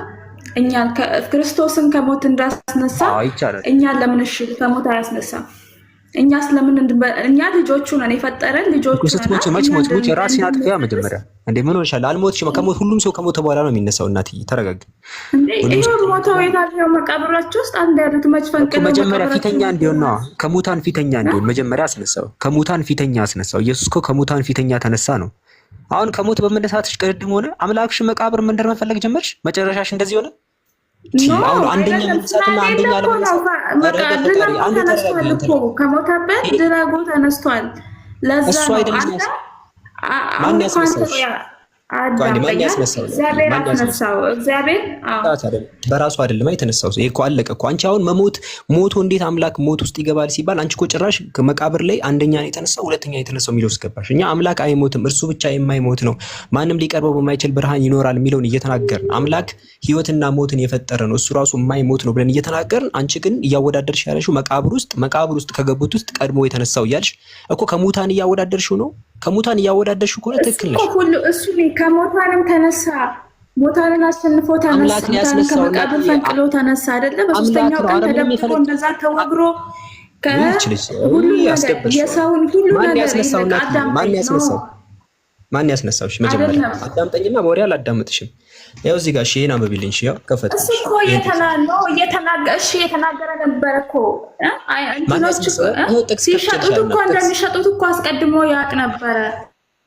አንዴ እናት ጥቅሱን ታነብልኛለሽ ከይቅርታ ጋር? እሺ። በኢየሱስ ክርስቶስ ከሙታንም ባነሳው በእግዚአብሔር አብ ሐዋርያ የሆነ እንጂ ከሰዎች ማነው ኢየሱስን ከሙታን ያስነሳው? ያለውና ጳውሎስ እኔነት ማለት ነው ወይ? አንዴ ዋና አረፍተ ነገር ማነው ኢየሱስን ከሞት ያስነሳው? እዚህ ጋር ምን ይልሻል? እግዚአብሔር አብ ይላል። አራም በሚው እግዚአብሔር አብ አይልም። ወንድሞች ሁሉ ወደ ገላትያ አብያተ ክርስቲያን። እሺ አንዴ በኢየሱስ ክርስቶስ ከሙታን ባስነሳው በማን ነው የሚለው? በእግዚአብሔር ጃቀጥል በእግዚአብሔር አልኩ እኮ በቃ እኮ በእግዚአብሔር አብ እያለች ነው እኮ እዚህ ላይ። ስለዚህ አስነሺው በራሱ አይደለም ኢየሱስ የተነሳው። ሞትን ፈንቅሎ ምናምን አትበይ። ኢየሱስ አስነሺ ያለው በራሱ መነሳት ይችላል። ተረዳሽ እኮ ያ ለምን ሆነ? ኢየሱስ በአቅም ስለሌለው ሁሉ ኢየሱስ አቅም ስለሌለው አይደለም። አንተ እኮ እኛ አንድ ነገር እኮ እንትን ሁሉ ምክንያት አለ። ያለ ምክንያት ደግሞ አንድች ነገር አትፈጠርም። ለምን እንደዛ ተወግሮ እንደዛ ተገሎ እንደዛ ተቀብሮ ሰው ቀብሮ ተመልሶ እንዴት ሊያስነሳው? ምክንያቱ ምንድን ነው? በቃ ሌላ ሐሳብ ኢየሱስ አምላክ ነው የምትይበት ሌላ ጥቅስ አለ? ያው ነው አይሆንም። ከሞት መነሳት የሚለው ኢየሱስን አምላክ አያደርገው፣ ምክንያቱም በራሱ ስላልተነሳ አምላክ ስላስነሳው። የባሰደው ሊበሰብስ ሲል ለጥቂት አስነሳው እኮ። ለምን አስነሳው ነው አሁን? ለምን አስነሳው? ሰው እኮ እንትን አለው። ለምን አስነሳው? ቃል ስለገባ አስነሳዋለሁ ብሎ ቃል ስለገባ እኮ አሁን መጣክልኝ እኮ። ክርስቶስ አብ ደግሞ እግዚአብሔር ደግሞ በቃሉ የሚጸና ቃሉን የማይሽር ያለውን የሚያደርግ አንድ አምላክ ያለው ማለት ነው። ሰማሻል? ግን ከይቅርታ ምን እያወራሽ እኮ? አዎ ቃሉን ያከብራል። ቃሉን እኮ ያከብራል። ነገርከኝ። ስለዚህ እሱ እኛን ለማዳን ቃል ገብቶ ነበረ። እኛን ለማዳን አንዴ ቃል ይገባ ያልኩሽ ሌላ ነው፣ ኢየሱስ አይደለም እኮ። ከናካቴ አሁን የምታወሪው ነገር ሁሉ ተደብላል። አንዴ ፕሊስ አድምጪኝ። መጀመሪያ እግዚአብሔር ነው ቃል የገባው ነው። እግዚአብሔር ነው ቃል የገባው ማለት ነው። ለእኛ ተወልጄ አድናቸዋለሁ ያለው ቃሉን ደግሞ ይጠብቋል። በቃ ራስሽን ውሃ ጠጪ። ትንሽ ደቂቃ እናቴ። ውሃ ካልጠጣሽ ከባድ። ሌላ ክርስቲያን ካለ እስኪ ውሃ ጠጪ እናትዬ። ካልሆነ በጣም ከባድ ነው። አሁን አንቺ ቃል ገባ ያልኩሽ እኔ ከልጅ ተወልጄ አድናለሁ የሚለው የለም ከናካቴው መጽሐፍ ቅዱስ ላይ። አሁን እየተምታታብሽ ነው። እንደዛ የሚለው የለም። እኔ ቃል ገባ ያልኩሽ ኢየሱስን አስነሳዋለሁ ብሏል ነው። ገባሽ? አምላክ የፈለገውን ሊያስነሳ ይችላል። በእናንተ ትምህርት መሰረት አስነሳዋለሁ አለ ነው። ሌላ ነገር የለም። ይሄ አሁን ምንም ወደ አምላክነት አይቀርም። አምላክ እኔ አብዱልከሪምን አስነሳዋለሁ ቢል ሊያስነሳኛል። ስለዚህ አምላክ እኔን ካስነሳኝ አምላክ ሆናለሁ ማለት ነው። ምን ማይገናኝ ነገር። አብዱልከሪምን አምላክ አስነሳዋለሁ ብሎ ቃል ገብቷል። ስለዚህ ወደ አምላክነት እቀየራለሁ አምላክ ካስነሳኝ፣ ምንም የማይመስል ነገር ማለት ነው። ስለዚህ እንደዚህ አይነት ንግግር እንትናት በይ። ስለዚህ ኢየሱስ በራሱ ወደ አምላክ የሚቀየረው አንድ ባህሪ ነገር ይሄ ነገሩ ምናምን በይና ነገር። ስለዚህ በዛ ወይ ነው ማውራት ያለብን። መሲል እንትና ማን ነበር? ሐዋርያት ቀጥ ማይከፍተሻል ወረደች አለች። ልጅቱ ወረደች ካለች ውዴ፣ ይኸውልሽ መጽሐፍ ቅዱስን በደንብ አንብቢ ስታነቢ ጥሩ ካለች ማለት ነው። ኢየሱስ ክርስቶስ ጥምቀት ሲያደርግ እግዚአብሔር ምንድን ነው ያለው? የምወደው ልጄ ይህ ነውና ስሙት ነው ያለው። ስሙት አለ እንጂ አምልኩት አላለም። ልጅን ስሙት አለ እንጂ ልጅ ፈጣሪ ነው አላለም። ልጅ አለው እንጂ ወይም እንደኔ ፈጣሪ ነው አላለም። ኢየሱስን ፈጣሪ ነው ካላችሁ አብ ኢየሱስን እንደኔ ፈጣሪ ነው ነበር ማለት ያለበት። ኢየሱስን ምንድን ያለው? ልጅን ስሙት አለ። ኢየሱስ ምን ብሎ ነው ያስተማረው? እግዚአብሔርን በፍጹም ልባችሁ ውደዱ፣ የእግዚአብሔርን ትእዛዝ ጠብቁ ነው ያለው። ኦኬ። ስለዚህ አንቺ ከኢየሱስ መማር ያለብሽ ምንድነው? እግዚአብሔርን በፍጹም ልብሽ መውደድና እግዚአብሔርን መታዘዝ። ኢየሱስ ከእግዚአብሔር ተልኮ የመጣ መልእክተኛ ነው ብለሽ እንትን ማለት ነው እንጂ ቄሶችና መነኩሴዎች የሚነግሩሽን ይዘሽ ኢየሱስ ፈጣሪ ነው አትበይ። መጀመሪያ መስማት ያለብሽ እግዚአብሔር ነው። ከዛ ቀጥለሽ ደግሞ ሐዋርያትን ነው። ሐዋርያት ኢየሱስን አምልኮት አላሉም። ሐዋርያት ኢየሱስ ፍጹም ሰው ነው፣ ፍጹም አምላክ ነው አላሉ። እዚህ ጋር ማወቅ ያለብሽ አሁን እንዴት ለእግዚአብሔር ምን ይሳለዋል የሚል ነገር አምጥተሻል። እኛ ለእግዚአብሔር ለአምላክ የሚሳነው ነገር አለ አላልንም። ኦኬ። አንቺ ያልሽውን ነገር በነብያትና በሐዋርያት ቢሰበክ ራሱ ፈጣሪ እግዚአብሔር ቢናገር ቀጥታ እንቀበላለን። ነገር ግን እኛ እያልን ያለነው እግዚአብሔርም አላለም፣ ሐዋርያትም አላሉም፣ ኢየሱስም አላለም፣ ነብያቱም አላሉም። ምክንያቱም ይህ አስተምሮ ከፈጣሪ ወደ ነብያት፣ ከነብያት ወደ ደቀ መዛሙር፣ ከደቀ መዛሙር ወደ ህዝብ ነው የመጣው። በቅደም ተከተል ኢየሱስ ፈጣሪ ነው፣ ፈጣሪ ለሰዎች ኃጢአት ሞተ የሚለው አስተምሮ ቀጥታ ከነብያት መገኘት አለበት። ከዛ በፊት ከፈጣሪ መገኘት አለበት። ምክንያቱም ፈጣሪ ፍላጎቱን ለነብያት ይናገራል፣ ነብያት ደግሞ ለተከታይ ደቀ መዛሙርቶቻቸው ይናገራሉ፣ ደቀ መዛሙርታቸውን ደግሞ ወደ ህዝብ ውስጥ እየላኩ ያስተምራሉ። የኛ ጥያቄ ከራሱ ከፈጣሪ መገኘት አለበት ሐሳቡ ማለት ነው። ከዛም ፈጣሪ ደግሞ ሐሳቡን ለነብይ መናገር አለበት ነው። ስለዚህ አንቺ ኢየሱስ ፈጣሪ ነው የሚለው ራሱ ኢየሱስ አልተናገረም። ራሱ እግዚአብሔር ኢየሱስን ፈጣሪ ነው አላለም። ራሱ ኢየሱስም እኔ ፈጣሪ ነኝ አላለም። ደቀ መዛሙርቱም ኢየሱስ እግዚአብሔር ነው አላሉ። ወንጌሉን አንብቢ። እኛ ጋር ከመጨቃጨቅ ሄደሽ ወንጌሉን ካስከፈ አንብቢ። አንድ ቄስና መነኩሴ የሚሰጥሽን አንድ አንቀጽ ይዘሽ አትሩጪ። እግዚአብሔር ምን አለ? ኢየሱስን ስሙት ልጄ ነው አለ እንጂ ኢየሱስ ፈጣሪ ነው አምልኩት አላለም። ስለዚህ ቄስና መነኩሴ አንሰማም፣ እግዚአብሔር እንሰማለን። እግዚአብሔር ምንድን ነው ያለው? ኢየሱስን ስሙት ነው ያለው። እንሰማለን እንጂ ኢየሱስን አናመልክም። ኢየሱስን ማምለክ ኃጢአት ነው። ኢየሱስን ማምለክ ጣዖት ነው። ሌሎች ክርስቲያኖች ጋር ቀጥሉ።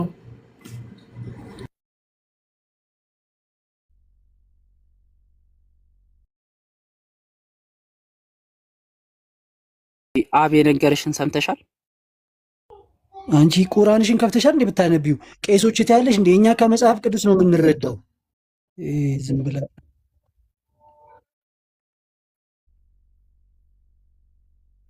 ሐዋርያው አንቺ ቁርአንሽን አንብበሻል እንዴ? አላ ነብዩ እያለች ነብዩ እያለች አንተ ሄዶረድ አስራ ቆይ አንዴ ተረጋጋ። ፈርስት ኦፍ ኦል ያለው የሙስሊም ቤት ነው እንጂ ክርስቲያን ቤት አይደለም። እሺ ገብታ አትንጫጫ። ጥያቄ ካለክ የተናገረችው ነገር ላይ እዚህ ቦታ ላይ ተሳስተሻል ብለህ ታርማታለክ እንጂ ዝም ብለህ ተራ መንደርተኛ ቤት ውስጥ የገባክ ይመስል እንደዚህ ነው ብለህ የምትመላለስ ቤት አይደለም። እሺ ያለው ጥያቄ ካለ የተናገረችው ነገር ላይ ጥያቄህን ትጠይቃለህ። አዘርዋይስ ግን ከሴት ጋር የምንመላለስበት ቤት ውስጥ አይደለም ያለው። የተናገረችው ነገር ላይ እዚህ ንግግር ላይ ትክክል አይደለሽም ትላታለህ። ትልልቅ ሰዎች ሆኑ እንጂ እንደ ትልልቅ ሰው አታስብም እንዴ? ገብተህ ከሴት ጋር 3 ሰው ማይኩን ከፍቶ አፍ ይከፋፈታል?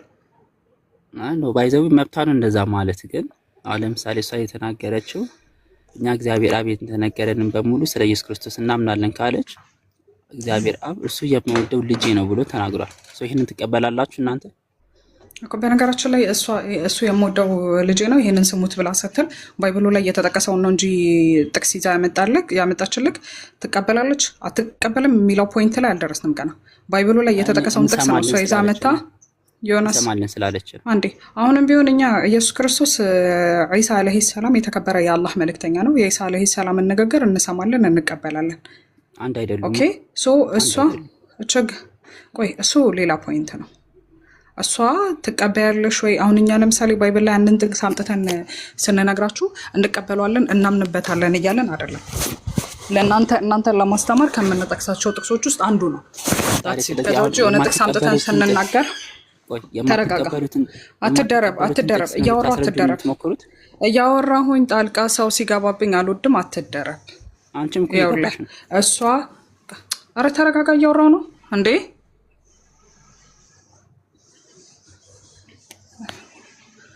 መሲ ግቢ ሀቢበቲ ላላ ቀጥይ።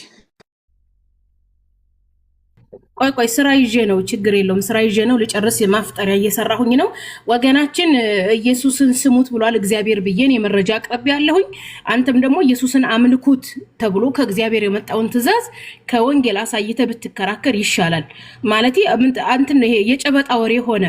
እኔ አሁን እግዚአብሔር የምወደው ልጅ ይሄ ነውና ስሙት ለሚለውን አምጥቻለሁ። እኛ ክርስቶስን ሰማዋለሁ እንጂ አላመልከውም ስል በመረጃ ነው። አንተ ደግሞ ክርስቶስን አመልከዋለሁ ካልክ እግዚአብሔር ክርስቶስን አምልኩት ያለበትን ትእዛዝ በማሳየት ብታወራ አሪፍ ነው። ያስሚን ቀጥኝ፣ የመፍጠሪያ እየሰራሁ ነው። መልካም። እሺ እንደዛ ከሆነ ኢየሱስ ክርስቶስ እሺ አውሪ አምልኩኝ ያለበት ጥቅስ አለ። አቡኪ አብዱልከሪም አለክ ምናልባት ሽንስና እንትን ቀጥ ያለሽ ዮሐንስ ነው ምናምን ነገር ቶሎ በላ አፍጠን እናድርጋት። ጣልቃ ገባሁብክ መሰለኝ። ሲንጫጩ ነው ማይኬን ያነሳሁት። ዮሐንስ ይሰማል? ዮሐንስ በቃ አሁን የጠቀስከው ምን ልጄ ምናምን የሚለውን ፓርትን ያነሳው አይደል? ቶሎ እኔ ልወጣ ስለሆነ እንትን ያው እነሱ አቀብላቸዋል። እንትን ልጄ ምናምን የሚለው ፓርት እንትን ልጅ ማለት እኮ በክርስትና አዲስ ነገር አይደለም። ያው በቃል ደረጃ እንጂ በትርጉም ደረጃ መጽሐፍ ቅዱስ ልጅ ሲል ላይ የመረጥኩት ልጅ የመረጥኩት ብሎ ነው የሚናገረው። ለምሳሌ ማሉቃስ ወንጌል ምዕራፍ 9 ቁጥር 35 ላይ ከዳመናውም የመረጥኩት ልጅ ይህ ነው አለ። ምርጫ ነው ሲጀመር። ልጅ ብሎ የሚጠቀመው ቃል መጽሐፍ ቅዱስ ላይ አማኞችን ወይም ደግሞ ትክክለኛው መንገድ ላይ ያለ ወይም በመንፈስ የሚመራን አካል ልጅ ተብሎ ይጠራል። መልካም ማስረጃ ልጅ የሚለው ቃል አይ ከክርስቶስ ውጪ እግዚአብሔር አብ ልጄ ብሎ ይጠራውን አንድ ሰው አሳይ። እኔ ከኢየሱስ ውጭ ሌላ ልጅ የተባለ የለም። በተናጠል ደረጃ ከኢየሱስ ክርስቶስ ውጭ ልጅ የተባለ አሳይ። እንዴ መልእክት ይሄ የመረጥኩት እያለ ነው። ምርጫ ነው እየተቀመጠ ያለው እናት አባ ሰው ምርጫ ከማን እንዴ ከህዝቦች መካከል ራሱ እኮ ነው መረጥኩት ያለው። አይልም። እስቲ ያሳይ። እሱ ክፍሉን አውጣውና እስከ ህዝቦች መረጥኩት ይላል። እንዴት ሊመርጠው ይችላል? አንዴ እንዴት ሊመርጠው ይችላል? እሱ በአምሳል እሱ ከበላችሁ አንዴ እናንተ አእምሮ ላይ በቃ ህልማችሁን ተውት። እንዴ አሁን መጽሐፉ ላይ ሲመጣ ህልማችሁ ከተጋጨ አትናደዱ። እሺ እኔ መጽሐፉ ላይ ነው ያለሁት፣ እናንተ ህልማችሁ ላይ ነው ያለው። እሱ ተምታቶባችሁ ነው። ኢየሱስ የአምላክ ልጅ ሲባል የሆነ ዘላለም ልጅ መርጦት ነው የመረጥኩት። ብራዘር ይኸውልህ ያንተን ኦፒኒየን ተወውና መጽሐፉ ላይ ከህዝቦች መካከል መርጦት ነው የሚለውን አሳየኝ። እሺ የመረጥኩት ያለበትን እንዳሳይ ትቀበላለህ? መረጥኩት ሳይሆን እና የመረጥኩትና የመረጥኩት ማለት ማለት ነው ታዲያ እኮ ይኸውልህ ከማን መካከል መረጠው ስልህ እኮ የመረጥኩት አለ እኮ ምርጫ እኮ ነው መምረጥ ማለት አንዴ ዋና ምርጫ መረጥኩት አለ። ምርጫ ማለት እኮ ከፍጥረታትም መሆን ይችላል። ቆይ አንዴ ይቅርታ፣ አንዴ ተረጋጋ ዮሐንስ። ይኸውላችሁ በጣም ደርቃችሁ እያወራችሁ ነው። አንዴ እባክህ አበዛው። አንተ ደግሞ አንዴ ተረጋጋ። ማስረጃ አላቀርብም፣ ግን መረጠ ማለት ምርጫ ማለት በራሱ ብዙ ኦልተርኔቲቭ ኖሮ አንዱን ፒክ ማድረግ ነው። መጀመሪያ መዝገበ ቃላት መስማማት አለብን። ከዚህ መጀመሪያ ላይ ማለት እኮ ከፍጥረታቱ ላይ የተለየ እኮ ነው። ኢየሱስ እኮ ከፍጥረታቱ ላይ ቆይ ማስረጃውን ላቀርብ ነው። መጀመሪያ ቆይ ተረጋጉ። እኔ አብዱልከሪም መረጠ ከተባለ ምርጫ ውሳኔ ወሰንኩኝ ነው። ይሄ ይሻለኛል ብዬ መወሰንን የሚያሳየው ምርጫ ማለት በራሱ ይሄ ነው። ስለዚህ መጀመሪያ ይሄ ቃል ላይ እንስማማ። በጣም ካልሆነ ድርቀት ነው የሚሆነው። መጀመሪያ ቃሉ ላይ አንድ አካል አብዱልከሪም የከሌን መረጠ ከተባለ ምርጫዎች አሉ። ምርጫ መረጠ ማለት በራሱ ከሆነ ነገር አወዳድሮ መውሰድን የሚያሳየው። መጀመሪያ ትስማማለህ በዚህ ወይስ አትስማማ? ወይስ መዝገበ ቃላት እንክፈት? አማርኛ ችግር ካለ አማርኛ ችግር የለም፣ እስማማለሁ። ስለዚህ ኢየሱስን አምላክ የመረጥኩት ልጄ ነው ካለ አወዳድሮ ነው የመረጠው አይደል? ከሌሎች ነገሮች ጋር ከማንም ይሁን አወዳድሮ እስካልክ ድረስ ማስረጃ ምርጫ ተስማማን። የመጀመሪያው ዲፊኒሽን ላይ መረጠ ማለት ያ አካል ካሉት ምርጫዎች መካከል ይሄንን ወሰነ ማለት ነው። ምርጫ ማለት ይሄን ተስማማው አላልክም? ካልሆነ ወደ መዝገበ ቃላት እንመለስ። የአማርኛ ችግር አለ። አሁን ቴዎሎጂ ላይ ምርጫውን ስናስገባው መረጠ ምን ማለት ነው? እኩል ስታተስ ላይ መገኘት አለባቸው ለመምረጥ። መረጠ ምን ማለት ነው? እሱ አንተ ጭንቅላት ላይ ያለው እሱ መረጠ ማለት ምን ማለት ነው የሚሆነው? እኩያሞች ላይ ብለን ተስማምተናል እኮ ያንተ ጭንቅላት ነው አንዴ። መረጠ ማለት አልተስማማንም። መረጠ ማለት የፈለገ ቢሆን መረጠ ማለት ምን ማለት ነው? መጀመሪያ እኔ ለምሳሌ አብዱልከሪም መረጠ ማለት ምን ማለት ነው? አብዱልከሪም ሌላውን ትቼ አንዱን መውሰድ አይደል? ትክክል። በቃ ስለዚህ እግዚአብሔር ስለ ኢየሱስ ሲያወራ የመረጥኩት ልጄ ይህ ነው አለ። የመረጥኩት አለ። የመረጠው ነው። ምርጫ ነው። የምርጫ ልጅ ነው። የተመረጠው እኩል ከሱ ጋር እኩል ፖዚሽን ካሉበት ሰዎች ጋር ነው። ከማን ጋር የተመረጠው? ከማን ነው የተመረጠው? አንተ እኮ ተመርጣሉ ላይ ተናገርከው። እግዚአብሔር ነው ያለው፣ እኔ አይደለም ያልኩት። ከኔ ጭንቅላት ወረድ። እግዚአብሔር ነው መርጫዋለሁ ያለው። እግዚአብሔር መርጫለሁ ብሎ አንተ ከማን ነው የመረጠው እኮ? አንተ ከማን ነው የመረጠው?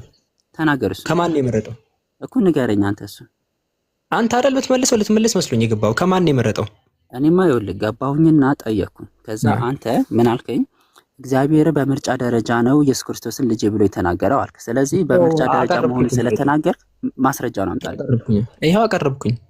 የመረጥኩት ልጅ ይሄ ነው አለ ሉቃስ ወንጌል ምዕራፍ 9 ቁጥር 35 አለቀ። የመረጥኩት ልጅ ይሄ ነው። ከማን መካከል ነው የመረጠው? ከእሱ ካሰባቸው ነገሮች እኮ ማን ናቸው? ለምሳሌ እሱ ጋር ያሰባቸው ነገሮች ምንድን ናቸው? ላይዘረዝረው ይችላል።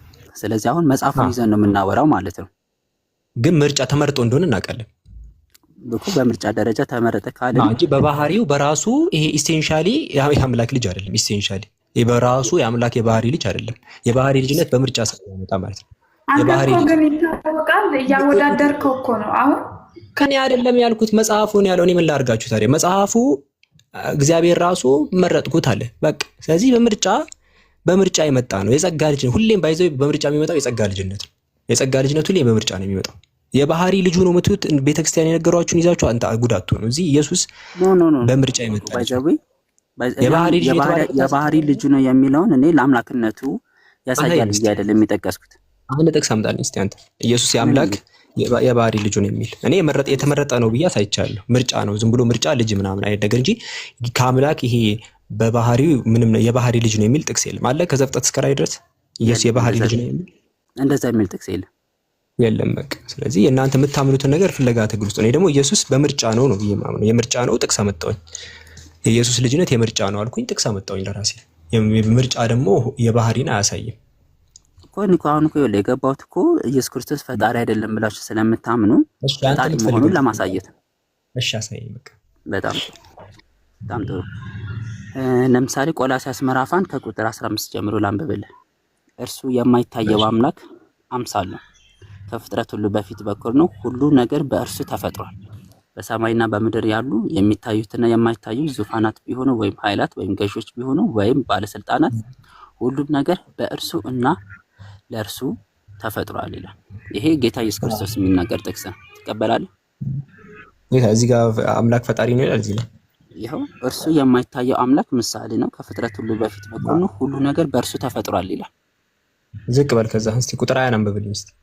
ቁጥር 20 ምንም እንዳላነበባችሁት የሚያስታውቀው ይሄ ነው። እስቲ አውዱ ላይ ስለምን እያወራ እንደሆነ እንኳን የምታውቀው ዝቅ በልና እስቲ ቁጥር 20 አንብበው። ቁጥር 20 ይላል በመስቀሉ ላይ በፈሰሰው ደግሞ ሰላምን በማድረግ በምድርም ሆነ በሰማይ ያለው ነገር ሁሉ በእርሱ በኩል ከራሱ ጋር አስታረቀ። እያወራ ያለው እዚህ ክፍል ላይ ስለመታደስ ነው። አጠቃላይ አውዱ ላይ ኮንቴክስቱ ጠቅሞ ማን ያለው ይሄ አውዱን አንተ ቆርጥ። ይኸው እስከ ቁጥር 20 እንኳን ስታነብ እስከ ቁጥር 20 ሲያነብ ስለ ደም ነው የሚያወራው፣ ስለ ስርየት ነው። ከቁጥር ስንት ጀምሬ? ከቁጥር ስንት ጀምሬ? ከ15 እስከ 20 ዮሐንስ ማድመው እንዲህ ከሆነ አይሆንም እኮ። አንተ የምትፈልገው እንኳን አንብበህ ቁጭ በል። ለምን ገስት ሪኩዌስት ትልካለህ? እዚህ ለምን ትገባለህ? እዚህ ገብተህ አንድ ሪኩዌስት ገብተህ አንተ ያወራኸውን አዳምጡኝ ዝም ብላችሁ ተቀበሉ ከሆነ አትግባ። እዚህ ከሰው ጋር አታውራ። ከሰው እኮ አሁን እኔ እያወራሁኝ እኮ ከ15 ጀምረህ አንብብልኝ። እሺ እኮ አንዴ ተረጋጋ። አንዴ ተረጋጋ። ቁጥር 20 አንብብልኝ ስለ ወደክ ራስህ። ከዛ ደግሞ መናደድ ብራዘር። እሺ አንዴ ላውራ። ከቁጥር 15 ጀምረህ አንብብ። እኔ ዝም እልልሃለሁ። ማይክ አጠፋለሁ። እሺ አንተ ልጠይቅ እዚሁ አንተ በጠቀስከው ልጠይቅ እዚሁ ላይ ገና ሲጀምር እርሱ የማይታይ አምላክ ምሳሌ ነው ነው የሚለው አይደል? አምላክ ነው ይላል ገና ሲጀምር። እዚህ ጋር የማይታይ አምላክ ምሳሌ ነው። የማይታየው አምላክ ነው ማለት ነው። የማይታየው አምላክ ማን ነው? አብ። እዚህ ኢየሱስ አምላክ ነው ሳይሆን የአምላክ ምሳሌ ነው የተባለው ገና ሲጀምር ራሱ ኢየሱስ አምላክ አይደለም ብሎ የሚጀምረው ጥቅሱ ገና ሲጀምር አይልም። የማይታይ አይ በግድ አንተ የልጅ ምን አይነት ድርቅና ነው እንዲያስከው ብራዘር። የማይታየው አምላክ ነው ይላል። እሺ ቆይ ጥቅሱ ሲጀምር ኢየሱስ የአምላክ ምሳሌ ነው ነው የሚለው ወይስ አምላክ ነው ነው የሚለው? እርሱ የማይታየው አምላክ አምሳል ነው ይላል።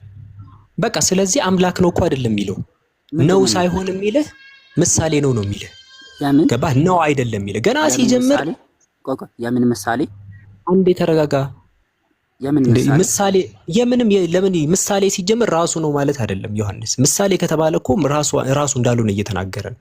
በጣም ምሳሌ ማለት በራሱ ራሱ የተመሰረተው ያጀማ አንዴ አረባ ክርስትና የተመሰረተው በድርቀት ነው ያጀማ። በቃ ጥቅሱ የሚለው ሌላ እነሱ ይሄ ያንተ የግል የኔ አይደለም። እኔ አሁን ጥቅሱን ሳወራ አንተ እየተዳረከ እኔ ያልኩህ ለምሳሌ ክፍሉ ይላል ወይ ኢየሱስ አምላክ ነው ይላል ወይስ ምሳሌ ነው ነው የሚለው ስልህ ምሳሌ ነው ነው የሚለው ብለህ እኮ ማለፍ እኮ ነው በቃ። ለምን ትዳረቃለህ? ጽሁፉ ይላል አምላክ ነው ይላል የማይታየው አምላክ አምሳለው ይልና ከፍጥረት ሁሉ በፊት በኩር ነው ሁሉ ነገር በእርሱ ተፈጥሯል። እዚህ ላይ እንጨርስ አንዴ አባባ፣ እዚህ ላይ እንጨርስ አንዴ። አትዝለል ከአንድ አረፍተ ነገር አንድ አረፍተ። የመጀመሪያው አረፍተ ነገር ላይ ኢየሱስ የማይታየው አምላክ ነው ይላል ጥቅሱ ይላል እንደዛ። ኢየሱስ የማይታየው አምላክ አይደለም፣ የማይታየው አምላክ አምሳል ነው ይላል። በቃ ነው አይልም። እንቀጥል ወደ ቀጣይኛው ላይ ወረድ። ስለዚህ አምላክ ነው ሳይል ነው የሚጀምረው። ነው አይልም አምላክ ነው አይደለም አይልም። እሱ የራስ ነው እንጂ የአምላክ ምሳሌ ከተባልክ እኮ አንተ አምላክ ራሱ አይደለም። ወደ ቀጣይኛው እንሂድ። እሱ ያንተ ከፍጥረት ሁሉ በፊት በኩር ነው ይላል። ምን ማለት ነው? ከፍጥረቱ መጀመሪያ ነው ማለት ነው እኮ which means ከፍጥረት በፊት በኩር ነው ማለት የፍጥረት መጀመሪያ ነው ወይስ ከፍጥረት በፊት ኤግዚስት ያደርጋል ማለት ነው?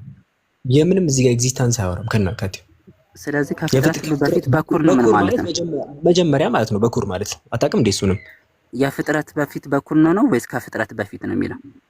በቃ በአምላክ ነው አይልም ሲጀመር ከናካቴው። ብራዘር የጠየቅኩ መልስልኝ። ከፍጥረት በፊት በኩር ነው የሚለው ማስረጃ ልታመጣ ነው? ልናስተምረን የገባው ከይቅርታ ጋር ዮሐንስ። አሁን እኮ ኢየሱስ አምላክ መሆኑን ላሳያችሁ ይላል። መልሶ ደግሞ አስረዱኝ ይላል። ቀድመውን የምረጥኩት እሺ፣ የትኛው ኃይለ ቃል ሁሉ ነገር በእርሱ ተፈጥሯል ይላል። ትቀበላለህ? አይልም እንደዛ። ስለ አጠቃላይ ፍጥረት አይደል? ሁሉ ነገር በእርሱ ተፈጥሯል ይላል። ትቀበላለህ? ትቀበላለህ? ቆይ በቃ እኔ ላብራራለሁ። በቃ ከይቅርታ ጋር ምንም አልቻልክም። አሁን ሄደው ጥቅሱ እየጠየቅኩ ነው እኮ ላብራራ። ጥያቄ ልመልስልህ አንዴ። እሺ መልስልኝ። እስካሁን አይታችኋል። ክርስትና ትግል ነው። አሁን ክፍሉ ስለምን እንደሚያወራ ላሳያችሁ። ያጀማ ቆላሲስ ምዕራፍ 1 ቁጥር 15 ላይ እርሱ የማይታይ አምላክ ምሳሌ ነው አለ። ገና ሲጀምር ኢየሱስ እዚህ ጋር የማይታየው አምላክ ነው ብሎ ራሱ አይጀምርም። ይሄን በግድ ለመርገጥ ነው የሚገቡት። ከዛ ሲናገር ኢየሱስ ፍጥረተ ዓለሙን ፈጥሯል አይደለም የሚለው የሚታዩትና የማይታዩት አለ። ዙፋናትም ቢሆኑ በሰማይና በምድር ያሉት ሰማይና ምድር አይልም ከናካቴው ዙፋናት አለቅነት ምናምን ስለ አለቃ ስለ ስልጣን ነው የሚያወራው። እነዚህ ነገሮች በኢየሱስ ውሸት አንተ አንዴ ላውራ አንተ አቋርጣለሁ። ክፍሉ ስልጣናት ምናምን ይላል አይልም። ይኸውልህ ሁሉ ነገር በሰማይና በምድር ያሉ ምን ማለት ነው? ሰማይና ምድር ነው የሚለው ወይስ በሰማይና በምድር ያለው ነው የሚለው? በሰማይና በምድር ያሉ ሰማይና ምድር ተፈጠረ ይላል በኢየሱስ። ብራዘር ይኸውልህ በቃ ሰማይና ምድር አይልም ነው ያልኩት እኔ። በሰማይና በምድር ያሉ የሚታዩና የማይታዩ ሰማይ አይታይም እንዴ ብራዘር? አንተ ጋር አታዩም?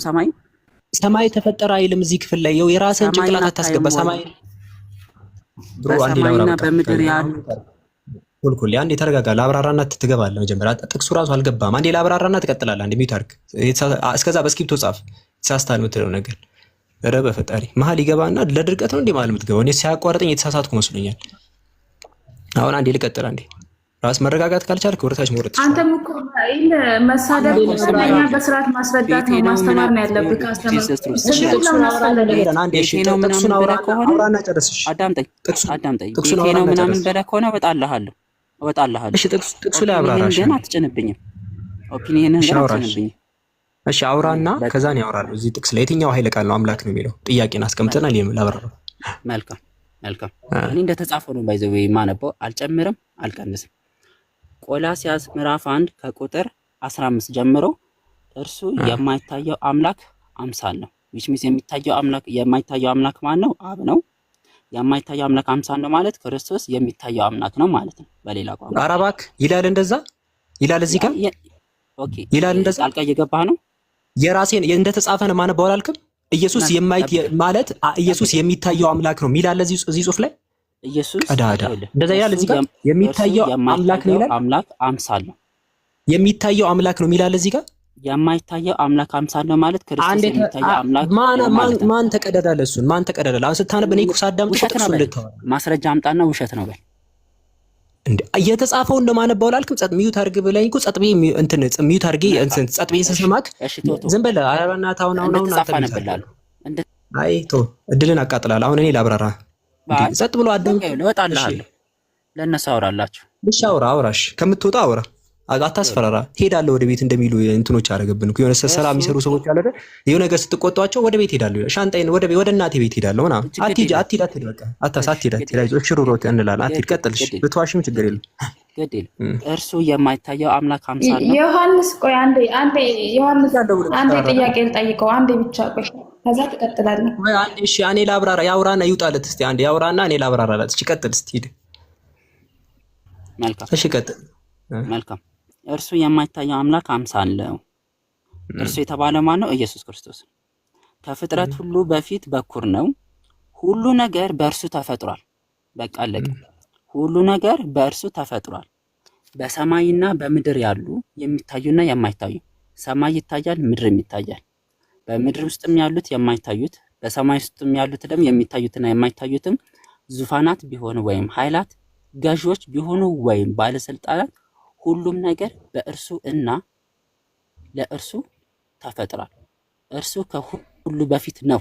ሁሉም ነገር በአንድ ላይ ተያይዞ ያጸናው በእርሱ ነው። በጣም ይሄ ለእኔ ለክርስቶስ አምላክነት ማስረጃ የማቀርበው ጥቅስ በቂ ነው። ጨርሰሃል አይደለ? ጨርሻለሁ። ሚዩት አድርግ። አሁን ሚዩት አድርግ። አሁን ትምህርት አነባለሁ። ሚዩት አደርጋለሁ። አስወርዳለሁ። አሁን ይኸውልህ አታስፈራራውን እንደ ሽሩሩ ተበለ ምን ከእናት ጃል ወረድከው እንዴ? እሺ አንዴ ሚዩት አድርግ። ይሄ ልጅ ህፃን አንተ እናትህ ከቤት ልታስወጣ ይገባል። ወንድ ልጅ አይደል እንዴ? እድል ሰጣህ ሁለቴ። ሚዩት አድርግ። ከዚህ በኋላ ልጁ ምን ሆነ? ጤና የለውም እንዴ? እንዴ አሁንም ሽሩሩ በሉኝ ይላል እንዴ? አንዴ በቃ ተረጋጋ። ከዚህ በኋላ እንዴ ልጁ ጤነኛ አይደል? እናወራ አይደል እንዴ? በቃ እኮ አሁን እኔ ላስረዳችሁ። ክፍሉ አንዴ በቃ ዝም በልሽ። አሁን ክፍሉ የሚያወራው ያጀማ ክፍሉ የሚያወራው መጽሐፍ ቅዱስ ላይ መፍጠር የሚል ቃል አሁን ስለማያነቡ ነው ክርስቲያኖች። መፍጠር የሚለው ቃል ለመታደስ ይገባል። እሺ ከአምላክ ጋር ለመታረቅ ሲገባ፣ ለምሳሌ አንድ ሰው ከወንጀሉ ወደ አምላክ ሲቀራረብ መፍጠር የሚለው ቃል ሊገባ ይችላል? መጀመሪያ ከዚህ ነው መነሳት ያለብን። ምክንያቱም ወገኖቻችን መፍጠር የሚለውን ቃል ሲያገኙ ካለመኖር ወደ መኖር ማስገኘትን ብቻ አሳይቶ የሚገባ ነው የሚመስላቸው። ሁለተኛ ጳውሎስ ሲያወራ ጳውሎስ ነው ያሁኑን ክፍል የሚያወራው። ጳውሎስ እነዚህን ቃላት እንዴት ይጠቀማል የሚለው እንመልከት። ሁለተኛ ቆሮንቶስ ምዕራፍ 5 ቁጥር 17 ላይ ጳውሎስ ምን አለ? ስለዚህ ማንም በክርስቶስ ቢሆን አዲስ ፍጥረት ነው አለ። አይታችኋል? ማንም በክርስቶስ አዲስ ፍጥረት ነው፣ አሮጌው ነገር እነሆ አልፏል አለ፣ ሁሉም አዲስ ሆኗል አለ። ከዚህ ሁሉም አዲስ ሆኗል አሮጌው ነገር አልፏል ብሎ ሲናገር በክርስቶስ አዲስ ፍጥረት ነው ሲባል ፍጥረተ ዓለሙ እንደ አዲስ ተፈጥሯል ማለት አይደለም። መታደስ እንደማ አንዴ መጽሐፍ ቅዱስ ነው ያነበብኩት። አንተ ቤቢ አንዴ እባክሽን ከጡት አንዴ እባክህን እያብራራው ነው ይሄ ልጅ ቤቢ። አረ ቤቢ እባክሽን ጤነኛ አይደለም እንዴ ልጅ? አንዴ እየጠቀሱ አንተ ማብራራት የለብህም ቴዲ። አንተ ወረድ አንተ ቤቢ አንተም ወርደህ ትመለሳለሽ። አንዴ ላብራራና ትወርዳለህ። ጤነኛ አይደለም ታብራራለህ ነው ፖይንቱ። እኔን እንዳታብራራ ለምንድን ነው ማላብራራው? ታብራራው ለምንድን ነው አንዴ ወይ ልጅ አሁን እኮ ያለህ አንዴ እባክህን እንትን ላስወርደው ወይስ ተጨማለክ? በጣም አንዴ ከፈለክ ማስ ወይ ልጅ አንዴ ላብራራ። አንዴ ለምን እኔ እንዳብራራ ሳታደርግ አንተ ለምንድን ነው የምታብራራው? እሺ አንተ አብራራሽ። ህፃን ልጅ ስለሆንክ ከእናትህ ጡት ስላልወረድክ ካብራራሽ። ሁለተኛ እድል ስጥ። ቀጥልሽ።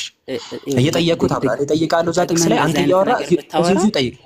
እዚሁ ጥቅስ መሄድ ትችላለሽ። አንጣን ይዘህ ማለት ወደ ቤትክ ያለንም እንግዲህ እኛ ቤታችን። እሺ አሁን ቀጥል። እሺ እያብራራ እኔ እጠይቃለሁ። አሁን በቃ እያብራራ ለመጨረሻ አሁን እኔ ላብራራ ከልክለኛል። አንተ እያብራራ እዚሁ እጠይቅሃለሁ። እሺ ጠይቅ። አሁን እያብራራውኝ ነው። እርሱ የማይታየው አምላክ አምሳል የተባለው ማን ነው? ኢየሱስ ነው። እዚህ ክፍል ላይ እርሱ የተባለው የማይታየው አምላክ አምሳል ማን ነው? ኢየሱስ አምላክ አይደለም። መልክ ማለት ማንኛውም አካል ምሳሌ ሊሆን ይችላል። ኢየሱስ ነው እዚህ ክፍል ላይ የኔ ጥያቄ አምላክ ነው አይደለም? ገና ሲጀምር አምላክ ነው አይደለም? ይኸውልህ ኢየሱስ ክርስቶስ አምላክ ነው ወይ ብዬ አይደለም። አብራራ ነው ያጀማ ላብራራ ነው ብሎ እኔን ይጠይቀኛል። እሺ ተማር፣ ሚዩት አድርገህ ላስተምር። በጥያቄ ራሱ ይኸውልህ ማብራራት አለ እኮ እኔን እየጠየቅኝ እኮ እኔ ላስተምር። እሺ ይባላል። እሺ እኔን ጠይቀኝ ላስረዳሽ። በጥያቄ መልኩ እንዳስረዳው ነው የፈለገው ገናችን። እሺ ጠይቀኝና እኔ ላስረዳሽ። በጣም ጥሩ በጣም ጥሩ። እርሱ የማይታየው አምላክ አምሳል ነው የተባለው ማን ነው? በቃ ሚዩት አድርግ ልመልስልህ። መልስ ያው ሚዩት አድርግ። የማይታይ አምላክ ምሳሌ የማይታየው አምላክ ኢየሱስ ስላልሆነ አምላክ ኢየሱስን ልኮታል። ለዛ ኢየሱስ የማይታይ አምላክ ምሳሌ ተብሎ ተጠራ። ኢየሱስ አምላክ ስላልሆነ ማለት ገና ክፍሉ ሲጀምር ኢየሱስን አምላክ አይደለም ብሎ ነው የሚነሳው። ማስረጃ ወደ ቀጠኝ ማስረጃ ይሄው የማይታየው አምላክ ኢየሱስ አይደለም።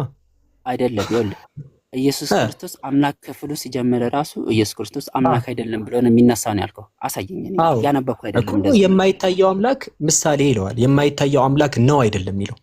እሺ የማይታየው አምላክ ማን ነው? አብ ነው። እሺ የማይታየው አምላክ ምሳሌው ደግሞ ማን ነው? እሺ ማስረጃ ልስጥ እባክህ። ዮሐንስ ወንጌል ምዕራፍ 5 ቁጥር 37 ላይ ኢየሱስ ምን አለ? የላከኛ በእርሱ ስለኔ መስክሯል። ድምጹን ከቶ አልሰማችሁትም፣ መልኩንም አላያችሁትም አለ። አንዱ አምላክ መልኩም ድምጹም አልተሰማም። ዜርፎር ኢየሱስ የማይታይ አምላክ አንዴ የተረጋጋ ቤቢ የማይታይ አምላክ ምሳሌ ተባለ እንጂ የማይታየው አምላክ ኢየሱስ አይደለም። የሚመለከው የማይታየው አምላክ እንጂ ሌላ አይደለም። ዮሐንስ ወንጌል ምዕራፍ 4 ላይ እኛ ለምናውቀው እንሰግዳለን አለ ኢየሱስ።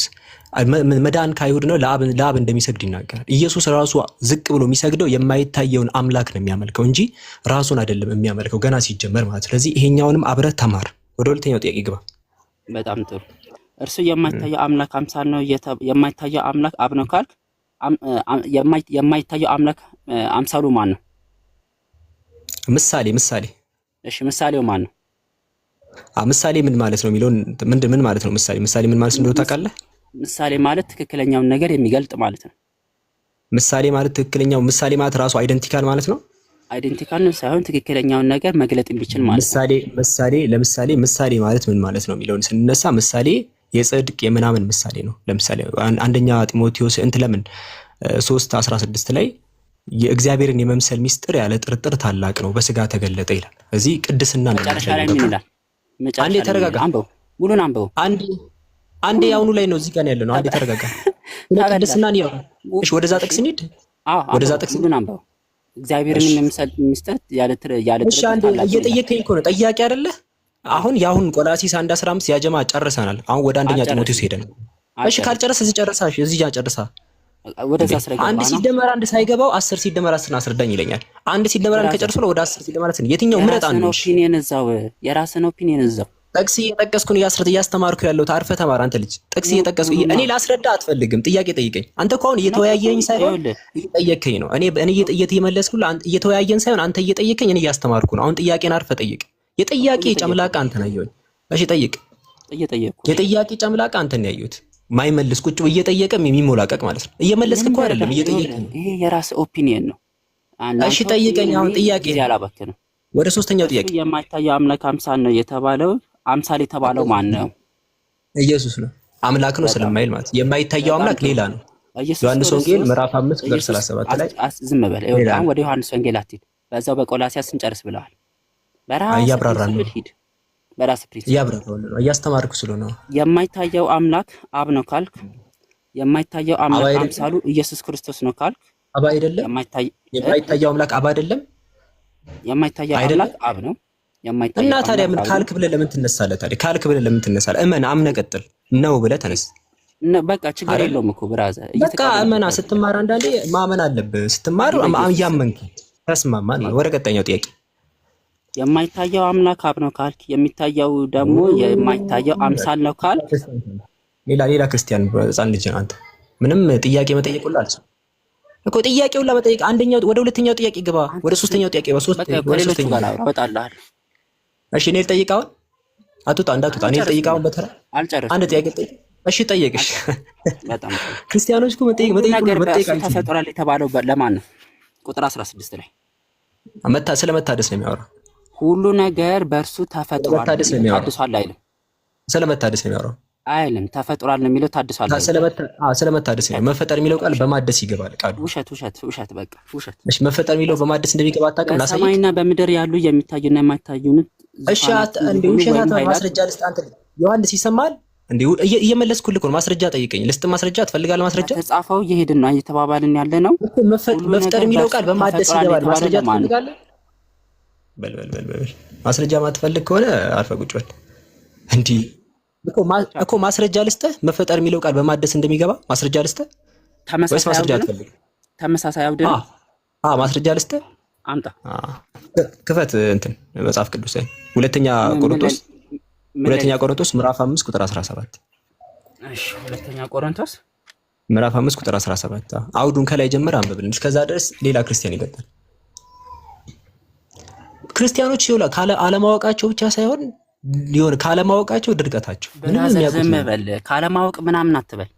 እሺ ሂድና መብደስ ነው ይዘና ሳላውቅ ጊዜ ካለማወቅ በል ያን እኮ አላወቅማ እንዴ ምን ሆነሃል? ቅድም እኮ መምረጥ የሚለውን ቃል እሺ እኔ ልጠይቅህ አንድ ጥያቄ አንድ ጥያቄ ነው። ከቆሮንቶስ ላይ ታሳየኛለህ። አሁን መታደስ እንደ ተማሪ አክታርገህ ትነግረኛለህ። ዮሐንስ እንደ ተማሪ አክታርገህ እኔ እኮ ልጠይቅህ ስል እኮ ትደነግጣለህ። ጠይቀኝ ስል ደግሞ ስትጠይቅ ደግሞ ታፈላለህ። እኔ ልጠይቅህ ስል አንድ አለማወቅ ባናቅ እራሱ እኮ እንደ ተማሪ አክት ያደርጋል። ዮሐንስ እንደ ተማሪ አክት አድርግ ስለ ልጠይቅሽ አስተምረኛ አትችልም። መጻፊ አንድ ጥያቄ ልጠይቅህ።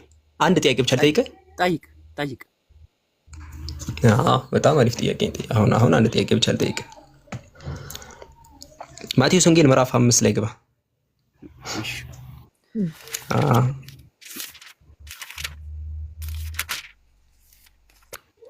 ማቴዎስ ወንጌል ምዕራፍ 5 ቁጥር ስንት? ቆይ ተረጋጋ። በጣም ጥሩ፣ በጣም ጎበዝ ልጅ ነህ። አሁን አሪፍ ነው። አሁን ጎበዝ ልጅ ሆነሃል። ዮሐንስ ግን መሀይም ነገር ነው። ቆይ አንዴ ተረጋጋ። አይ እነሱ ትዕግስት እኔ ቅድም ወርደህ ነበር እኔ ስለታገስኩ ነው። እሺ እየተማርክ እሺ ማቴዎስ ወንጌል ምዕራፍ 23 ቁጥር 35 ላይ ግባ እስቲ። እሺ ምዕራፍ 23 ነው። እሺ ለምን እንደምትታገሰው ገባኝ። ልትይዘው ነው። አይ ስትታገሱ እንደዚህ አይነት ልጆች ሲመጡ ማለት ነው ስትታገሱ እነሱ ከእልህ ይዟቸው ነው። እሺ ማስረጃ የሌለው ሰው እልህ ይዘዋል። ለዛ እናንተ የምታገሱ አወጣውልህ። ምዕራፍ 23 ቁጥር ስንት ላውጣልህ? ቁጥር 35። ለዛ መታገስ ጥሩ ነው። እሺ ስትሲናናው ቅድም ማስወረድ ይችል ነበር ግን አይውረድ። ብዙ ነገር ይማራል። በነዛ በቀሩ ሰከንዶች ብዙ ነገር ይማራል። እስካልተሳደበ ድረስ ድርቀት እንችላለን እኛ፣ ስድብ ነው ማንችለው። መድረቅ ይችላል። ብራዘር ፎከስ አድርግ። ስለዚህ ከጻድቁ ከአቤል ደም ጀምሮ በመቅደሱና በመሰዊያው መካከል እስከ ገደላችሁት እስከ በራኪው ልጅ እስከ ዘካርያስ ደም ድረስ በምድር ላይ ለፈሰሰው ንጹህ ደም ሁሉ እናንተ ተጠያቂዎች ናችሁ። የገደሉት ማንን ነው? በመሰዊያው የገደሉት የበራኪው ልጅ ዘካርያስ ነው። ከጻድቁ ከአቤል ደም ጀምሮ በመቅደሱና በመሰዊያው መካከል እስከ ገደላችሁት እስከ በራኪው ልጅ እስከ ዘካርያስ ደም ድረስ በምድር ላይ ለፈሰሰው ንጹህ ደም ሁሉ እናንተ ገና ለመጀመሪያ ጊዜ ነው ይሄን ክፍል። እሺ የገደሉት የበራኪውን ልጅ ዘካርያስን ነው? እኔ እሱን እርግጠኛ አይደለሁም። ታውቀዋለህ ይሄን ታሪክ ከናካቴው? አላውቀውም። በቃ አይታል። እኔ እናንተ የእውቀት ሌቭላችን በጣም ዝቅተኛ ነው። ታውቀዋለህ? ወደ አንተ ጥያቄ ተመለስ። በቃ ታውቀዋለህ? ወደ ቅድሙ ጥያቄ ተመለስ። በቃ ጨረስን። ታውቀዋለህ ወይ አንተ? እኔ ጥያቄን ለመጠየቅ ራሱ በቃ ይበሽ ለውረድ። በቃ አሁን ያለሽም እውቀት እሺ ውረድ። ምዕራፍ ይሄን ምዕራፍ ለምን እንዳመጣክ እኔ ገና ለአቀመ ለምጠይቀውላ ታሪኩን አያውቀውም። እኔ ገና ጥያቄ እኮ ኢየሱስ ተሳስቷል እላችሁ ነው። ይሄን ታሪክ ላይ ኢየሱስ ተሳስቷል እንደተሳሳተ የእናንተ መምህራኑላ አምነዋል። ገና ጥያቄውን ልጠይቀው ገና ታሪኩንም አያውቀውም። ሊትራሊ ሩቅ የተራራቀን በቃ በእውቀት የተራራቀ ገና ታሪኩን እሱ ከተሳሳተ አንተ ያመጣክበትን ምሳሌ አውጣ ያልከው አንተ ነህ አይደል? ለምን አውጣ አልከው? ለምን እንትን አልከው? ተው ለምን አልከው? እሱን አስረዳኝ። እሺ ማማዬ ምን መሰለሽ፣ እኔ እሱን ጣረፈ ጠይቅ አልኩት። ጥያቄውን ስጠይቅ አንተ ጠይቀኝ አለኝ። እሱ እልህ ውስጥ ገባና ለምን አንተ አትጠይቀኝም አለኝ። እሺ ቤት ጥያቄን ልጠይቅ ተነሳሁኝ። ለምሳሌ ለአንድ ሰው 2 ሲደመር 2 ስንት ነው ስትዩ 2 ቁጥርን ማያውቃት ከሆነ ምን ብለሽ ትጀምራለሽ? እዚህ ላይ ገና ቁጥሩን ማያውቅ ከሆነ ትተይዋለሽ። ጥያቄ ቁጥር ማያውቅ ሰው ስለ ድምር አትጠይቂው። ገባሽ? ገና ቁጥሮቹ መለየት አለበት። አንድ ምንድነው 2 ቁጥር ምንድነው የሚለውን ነገር ማወቅ አለበት። ያንን አያውቅም። ገና ጥያቄን ገና ልጀምር ታሪኩ ላይ ረጅም ታሪክ ማውራት አለብኝ። ይሄኛውን ክፍል ላይ በመሰዊያው ማንን የገደሉት የዘካርያስ የሚባይ አሁን ነብዩ ዘካርያስ ሌሎቹ ምንድናቸው ምናምን የሚለውን ይሄን ታሪክ ማያውቀው ከሆነ ከባድ ነው የሚሆነው። ስለዚህ ያስቸግረናል። እዚህ አሁን ወደ ክርስቲያኖች ጥያቄ ጠይቁና ራሱ አላውቀውም ማለት እንደሰማሹ አላውቀውም ማለት አልገባኝም አላውቀውም ማለት ስለዚህ አርፎ መጠየቅ እሱ አላውቀውም ማለት አንተ ደግሞ የምታውቀው አለ እኮ ጠይቃለሁ። ማስረዳት እሺ አንቺ ጠይቂ በቃሽ። አንቺ ጠይቂ በቃ ትቻለሽ። ኦኬ አሁን አንተ ላስነበብከው እሱ ላነበበው ርዕስ ላነበበው ምዕራፍ አንተ መልስ ሰጥ። ምን ማለት ፈልገው ነው መጽሐፍ ቅዱስ ምኑ ላይ ነው? አሁን የቅድሙ ላይ ነው ያልሽ? እሱ ላይ እኮ ልመልስለት ፍቃደኛ አይደለም። ልጁ አያውቅም አውዱ እንደምታውቂው። ግን እኔ እንዳስረዳው አልፈቀደም። ክፍሉ ልክ ናችሁ እኮ ፈጠረ ይላል። እኔ አይልም መች አልኩኝ? እኔ አይልም እኮ ከናካቴው አላልኩም። ከናካቴው እኔ እያልኩ ያለሁት ለምሳሌ መፈጠር ሲባል ለምሳሌ ኤፌሶን ምዕራፍ 4 ቁጥር 23 እና 24 ላይ በአእምሮአችሁ መንፈስ ታደሱዋል። መታደስ የሚለውን ላስረዳው ራሱ ፈቃደኛ አይደለም። በአእምሮአችሁ መንፈስ ታደሱ ለእውነት በሚሆን ጽድቅና ቅድስና እንደ እግዚአብሔር ምሳሌ የተፈጠረውን አዲሱን ሰው ልበሱ ይላል። ኢየሱስ አሁን እንደ አዲስ የተፈጠረ ነው። የተፈጠረ ሲባል የታደሰ ነው ወይም ደግሞ ቅድስና የምትወስጂበት ነው። ከዛ ሁለተኛ ቆሮንቶስ ምዕራፍ 5 ቁጥር 17 ላይ ማንም በክርስቶስ ቢሆን አዲስ ፍጥረት ነው አለ። አዲስ ፍጥረት ማለት መታረቅ ነው። አሮጌው ነገር አልፏል አለ። ኮላሲስ ላይ ምዕራፍ 1 ቁጥር 15 ላይ ሲናገር የሚታዩትና የማይታዩ ዙፋናትም ቢሆን አለቅነት ሁሉ ለእርሱና በእርሱ ተፈጥሯል አለ። እዚህ ጋር ስለ አለቅነት ነው። እነዚህ ነገሮች ተፈጥሯል ታድሰዋል ብሎ እየተናገረ ነው። አለቅነት የተባሉት ምንድነው? ዙፋናት ምንድናቸው ካልሽኝ ማቴዎስ ወንጌል ምዕራፍ 19 ቁጥር 28 ላይ ኢየሱስም እውነት እላችኋለሁ እናንተ የተከተላችሁን ዳግም የሰው ልጅ በክብሩ ዙፋን በሚቀመጥበት ጊዜ በ12ቱ የእስራኤል ነገር ስትፈርዱ በ12 ዙፋን ትቀመጣላችሁ ይላል። ስለዛ ነው የሚያወራው። አዲስ ዙፋን ተፈጠረ አይተሻል። ስለ አለቅነት ሲናገር አንደኛ ቆሮንቶስ ምዕራፍ 15 ላይ ኢየሱስ አለቅነት ተቀብሏል። ያንን ግን መጨረሻ ላይ ያስረክባል። ገባሻ? ቆላሲስ ምዕራፍ 2 ቁጥር 10 ካየሽ ራሱ ለአለቅነት ለስልጣናት ሙሉ ራስ በሆነ በእርሱ ሆናችሁ ተሞልታችኋል ይላል። አለቅነት ተፈጠረ የሚለው ይሄንን ነው የሚናገረው። በሰማይና በምድር ያሉት ብሎ ሲናገር ስለ ፍጥረት አይደለም ያወራው። ከናካቴው ሰማይና ምድር ተፈጠረም አይልም ክፍሉ። በሰማይና በምድር ያሉት ብሎ ሲናገር እዛው ቆላሲስ ምዕራፍ 1 ቁጥር 19 እና 20 ሁሉ አላነበበውም ልጁ። እዛ ላይ በእርሱ በኩል በመስቀሉ ደም ሰላም አድርጎ በምድር ወይም በሰማይ ያሉትን ሁሉ ለራሱ እንዲያስታርቅ ፈቅዷልና ይላል። ስለመታረቅ ነው የሚያወራው። በሰማይና በምድር ያሉት ሁሉ ከራሱ እንዲያስታርቅ ፈቅዷል። ስለዚህ በደም የሚባለው ነገር ይሄ ኢየሱስ ሞተ ተብሎ ታርቀናል ብሎ ጳውሎስ ስለሚያወራ ስለመታረቅ ነው የሚያወራው ክፍሉ። ገባሽ? በሰማይና በምድር ያሉት ሁሉ ከራሱ እንዲያስታርቅ በደሙ አስታርቋል። እዛው ቆላሲስ 19 ነው ባይዘው እሱ ልጁ የጠቀሰው ቆላሲስ ምዕራፍ 1 ቁጥር 15 እና 16 እኔ እዛው ቁጥር 19 እና 20 ላይ ይናገራል እዛው ላይ። ስለዚህ በእርሱ በኩል በደሙ ማንን አስታረቀ? ማንን አስታረቀ? በሰማይና በምድር ያሉትን ይላል። በሰማይና በምድር ያሉትን በሰማይና በምድር ያሉትን አስታረቀ። ሰማይና ምድር ላይ እኮ ምድር ላይ ደግሞ መታደስ ነው አይደለ? መታደስ የሚለው ደግሞ በመፍጠር ይገባላ። ፈጠረ ተብሎ ይጠቀማል። በክርስቶስ አዲስ ፍጥረት ናችሁ ስለሚል መታደስ ነው። አሮጌው ነገር አልፏል ስለ በቃ አንቺ አዲስ ፍጥረት ናችሁ አለ። ስለዚህ አዲስ ፍጥረት ማለት በክርስቶስ አዲስ ፍጥረት ናችሁ ሲል ምን ማለት ፈልጎ ነው? እሱ መታደስ ማለት ነው። አዲስ ፍጥረት አሮጌው ነገር አልፏል ይላል። እዛው ቀጥሎ ሁሉ አዲስ። ለምን አሁን እኮ ነገር እኮ አሁን እኛ ጋር ነው ያለው፣ ኦርቶዶክሶች ጋር ነው ያለው። እናንተ ጋር ለምን የለም? አሁን ጥሩ ጥያቄ እያወራን ያለ ነው። አሁን ልጁ ምን ጠቅስ ኢየሱስ አምላክ ነው ለማለት ነው ይሄን ክፍል የጠቀሰው ስለመታደስ የሚያወራውን ክፍል ማለት ነው። ዜርፎር ምንድነው ፖይንቱ? ይሄ ክፍል ስለ አምላክነት አያወራም፣ ስለመታደስና ስለማስታረቅ ነው የሚያወራው ብዬ ዘጋን። እንዳጠቃላይ ደግሞ ይሄ የመታረቅ ሐሳብ በደም ነው የታረቅ ነው የሚለው ሐሳብ የጳውሎስ ትምህርትና የክርስትና ትምህርት ነው። እኛ ከናካቴው በደም እንታረቃለን ብለን አናምንም። አምላክ በደም አይታረቅንም። እኛ ስፔሻሊ ደግሞ ሰው ሞቶ ማለት ነው ሰው ተገሎ እንደዚህ የሰው መስዋዕት አይቀበልም አምላክ። ገባሽ? አምላክ የሰው መስዋዕትን አይቀበልም። ከናካቴው አምላክ ደግሞ ሲቀጥል ሲጀምሩ መስዋዕት ራሱ የሚቀርበው መስቀል ላይ ራሱ አይደለም። መስዋዕት የሚቀርበው መስቀል እስልምና አንድ ነገር እንትን ሲል ለምን ጃድ እንድትወጡ ለምን ያዛል ታዲያ? ጃድ ደም አይደል? ጃድ መውጣት ማለት ደም መፈሰሳል። እሱ ደግሞ ምንድነው መሰለሽ ቁርአን ራሱ ይናገራል። እሱን ላሳይሽ፣ ከቁርአን ላሳይሽ። እሱ አሁን ምናልባት እንደዛ የተሳሳተ መልከታ እየሰጡሽ ከሆነ ከቁርአን ላሳይሽ። ቁርአን ላይ በቃ ለሌላ ጊዜ ለየትኛውም ጊዜ ስለ እስልምና ስታስቢ አንድ አንቀጽ ልስጥሽና ሁሌም የትም ቦታ ላይ ብትሆኚ በቃ ስለ እስልምናም ሲነገር መጥፎ ነገር ሲነገርም ማንም ሲያወራ በቃ እችኛዋን አንቀጽ ከያሽ ለሁል ጊዜ ይሆንሻል። እሺ አንድ ለሁል ጊዜ የሚሆን ጥቅስ ነው። ለሁል ጊዜ ይታያል። በካሜራ ተከፍቷል። ካሜራ ተከፍቷል። ካሜራ ክፍት ነው። ካሜራ ሰዎች የለም። ያለ እሺ፣ ቁጥር 8 ይታይሻል። ቁጥር 8 ላይ ምዕራፍ 60 ቁጥር 8 ቁርአን ላይ በምዕራፍ 60 ቁጥር 8 ላይ አምላካችን አላህ የሚከተሉን ይናገራል። በምዕራፍ 60 ቁጥር 8 ላይ ምን አለ መሰልሽ? ከእነዚያ በሃይማኖታችሁ ካልተጋደሏችሁ አለ። ተመልከች፣ በሃይማኖታችሁ ካልተጋደሏችሁ ከሀገሮቻችሁም ካላስወጧችሁ መልካም ትውሉላቸው ወደ እነሱ ብታስተካክሉ አላህ አይከለክላችሁም፣ አላህ ትክክለኞችን ይወዳልና ይላል። እዚህ ጋር እንደምትመለከቱ ምንድነው አላህ ምን አለ? እነዚያ በሃይማኖታችሁ ካልተጋደሏችሁ። አንቺ አሁን መተሽ እኔ ጋር መተሽ ማለት ነው ሙስሊም ስለሆንክ ከዚህ ሀገር ውጣ ምናምን ብለሽ ድብድብ ውስጥ ብትገቢ እንደዚህ ማታርጊ ከሆነ ከሀገሮቻችሁ ካላስወጧቸዋል ከዚህ ሀገር ውጣ ብለሽ ለምን? በአምላክ አላህን ስላመለኩ ብቻ እንደዛ የምታደርጊኝ ከሆነ ሰው ራሱን ዲፌንድ ማድረግ ይሄ ራስ መከላከል ይባላል። ነገር ግን እንደዚህ ካላደረጓችኋል አላህ እነዛ በሃይማኖታችሁ ካልተጋደሏችሁ ከሀገሮቻችሁም ካላስወጧችሁ መልካም ብትሉላችሁና ወደ እነሱ ብታስተካክሉ አላህ አይከለክላችሁም፣ አላህ ትክክለኞችን ይወዳልና ይላል። ስለዚህ ትክክለኞችን ይወዳል። አንቺ የሆነ ሙስሊሞች እኔ ላይ አደጋ አደረሱብኝ ካለሽ ቁርአን የትኛውን ቦታ ላይ ግደሏቸው ተጋደሏቸው የሚል ነገር ካገኘሽ ወይ ወደ ላይ ወይ ወደ ታች ብታይ እነዛ ሰዎች እየተጣሉ ነው ከሙስሊሞች ጋር። በትክክል የምታየው ነገር ነው። ጀነራል ፕሪንሲፕሉ ምዕራፍ 60 ቁጥር 8 ላይ እነዛ በሃይማኖታችሁ ካልተጋደሏችሁ ከሀገሮቻችሁ ካላስወጧችሁ ወደ እነሱ መልካም ብትሆኑ አላህ አይከለክላችሁ፣ አላህ ትክክለኞችን ይወዳል ብሎ ያስቀምጣል።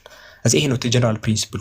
ግን አንቺ እርግጠኛ ሆኜ የምነግርሽ ነገር የሆነ ሙስሊሞች ጋር ሄደሽ ቢላዋሽን ይዘሽ ከሀገሬ ውጡልኝ ሙስሊም ስለሆናችሁ ብለሽ ብታባሪያቸው ቆሞ ይገደሉልሻል ብዬ እንደዚህ እኔ አልነግርሽም። ሊገሉሽ ይችላሉ። ምክንያቱም አንቺ እነሱ ልገያቸው ስለሄድሽ። ለምን ልገያቸው ትሄጃለሽ? አንቺ ለምን ትሄጃለሽ? ቁርአን እኮ ነው ሰውን እንዲገል እኮ ሰውን እንዲገል የያዘዘው እኮ። ያው ጃድ ማለት ምንም ይፈጠር ምንም አይታችኋል።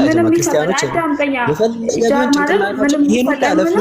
የቁርአን አንቀጽ ተናግሬ ጭንቅላቷን ደፍነው ነገርከኛ ሰማው ተረዳሁት አይደለም። እዚህ ጋር ልገላቸው ከሽ ይገሉሻል። እኔ ልገላቸው ባለ ያልኩሽን ሰው ስለተጣላ ብቻ ይጋደላል ማለት እኮ አይደለም። ይጋደላል እንዴ? ያልኩሽን ሰው ስላልተግባባ ይጋደላል። እንደገና ልድገምልሽ እንደገና አንዴ የቁርአኑን ክፍል ይኸውልሽ። እኔና አንቺ መንገድ ላይ የሰማሽውን በወሬ የሰማሽውን ነገር ታዩ። እኔም አሁን የምነግርሽን ታዩና ቁርአኑ የሚለውን ነገር ብቻ እናንብብ። ቁርአን ላይ አምላካችን አላህ ነው የሚናገረው። በቃ ሌላ ጭንቅላትሽ ላይ የተነገርሽን ጣዩ። እሱን ነገር ምን ይላል እናንብብ እስቲ። በቁርአን ላይ በምዕራፍ 60 ቁጥር 8 ላይ እያዳመጥሽኝ ነው? በምዕራፍ 60 ቁጥር 8 ላይ አምላካችን አላህ ምን ይላል?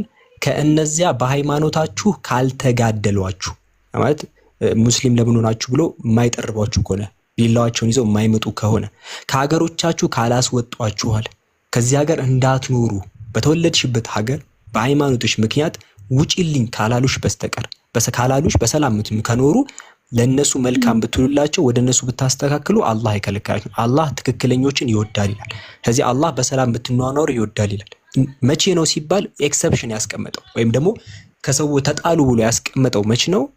በሃይማኖታችሁ ከተጋደሏችሁ ነው። ገባሽ? ወይ ደግሞ ከሀገር ማውጣት ነው ያስቀመጠው። ከሀገር ካላወጣሽ አንቺ ሰውን ካልተጋደልሽ አላህ ትክክል ሁኑላቸው ነው የሚለው። ትክክለኞችን ይወዳል ነው የሚለው። ይሄ ነው አንቀጹ የሚያወራው። እናት ሪፈረንስ በምዕራፍ 60 ቁጥር 8 ቁርአን ላይ ምዕራፍ 60 ቁጥር 8 አለቀ። ስለዚህ ግን አንቺ በተለፈል አንቺ ይሄ ነው ቤዚክ ግራውንዱ ይሄ ነው። በቃ አትቀየሪ። ቤዚክ ግራውንዱ ይሄ ነው። የትኛውም ሌሎች እየተፈለኩ ትክክለኛ ጥያቄ እየጠየቅኩ ነው። እኔ እየተፈለኩ አሁን አንተም እያስረዳከኝ እኮ ነው እያዳመኩ ነው። መጠየቅ የምፈልገው እየጠየቅኩ ነው። ገባ አይደለ? የሆነ ትርፍ ቃል ምናምን ካፎን ሊወጣም አይገባም። እዚህ ጋር ያስከው ቁርአን ነው። አንተ ሀቀኛ ቁርአን ከያዝክ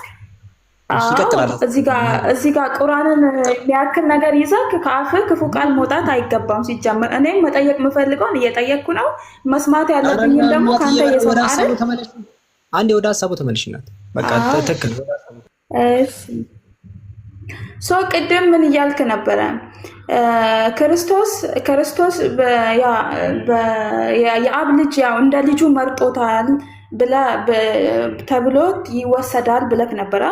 ተውስጥ እንደ ልጁ መርጦ ወስዶታል። ከፍጥረታት በምድር በሰማይ ወስዶ ለይቶ ወስዶታል አልክ አይደለ? ሶ ክርስቶስ አብ አላህ እሱ መርጦ እንትን ካለው እናንተ ለምንድን ነው እሱ የማትቀበሉት ነው? አሁን እዚህ ጋር ማየው ከክርስቶስ ይልቅ እናንተ እንትን ያላችሁ ለነብዩ መሐመድ ነው። አላህ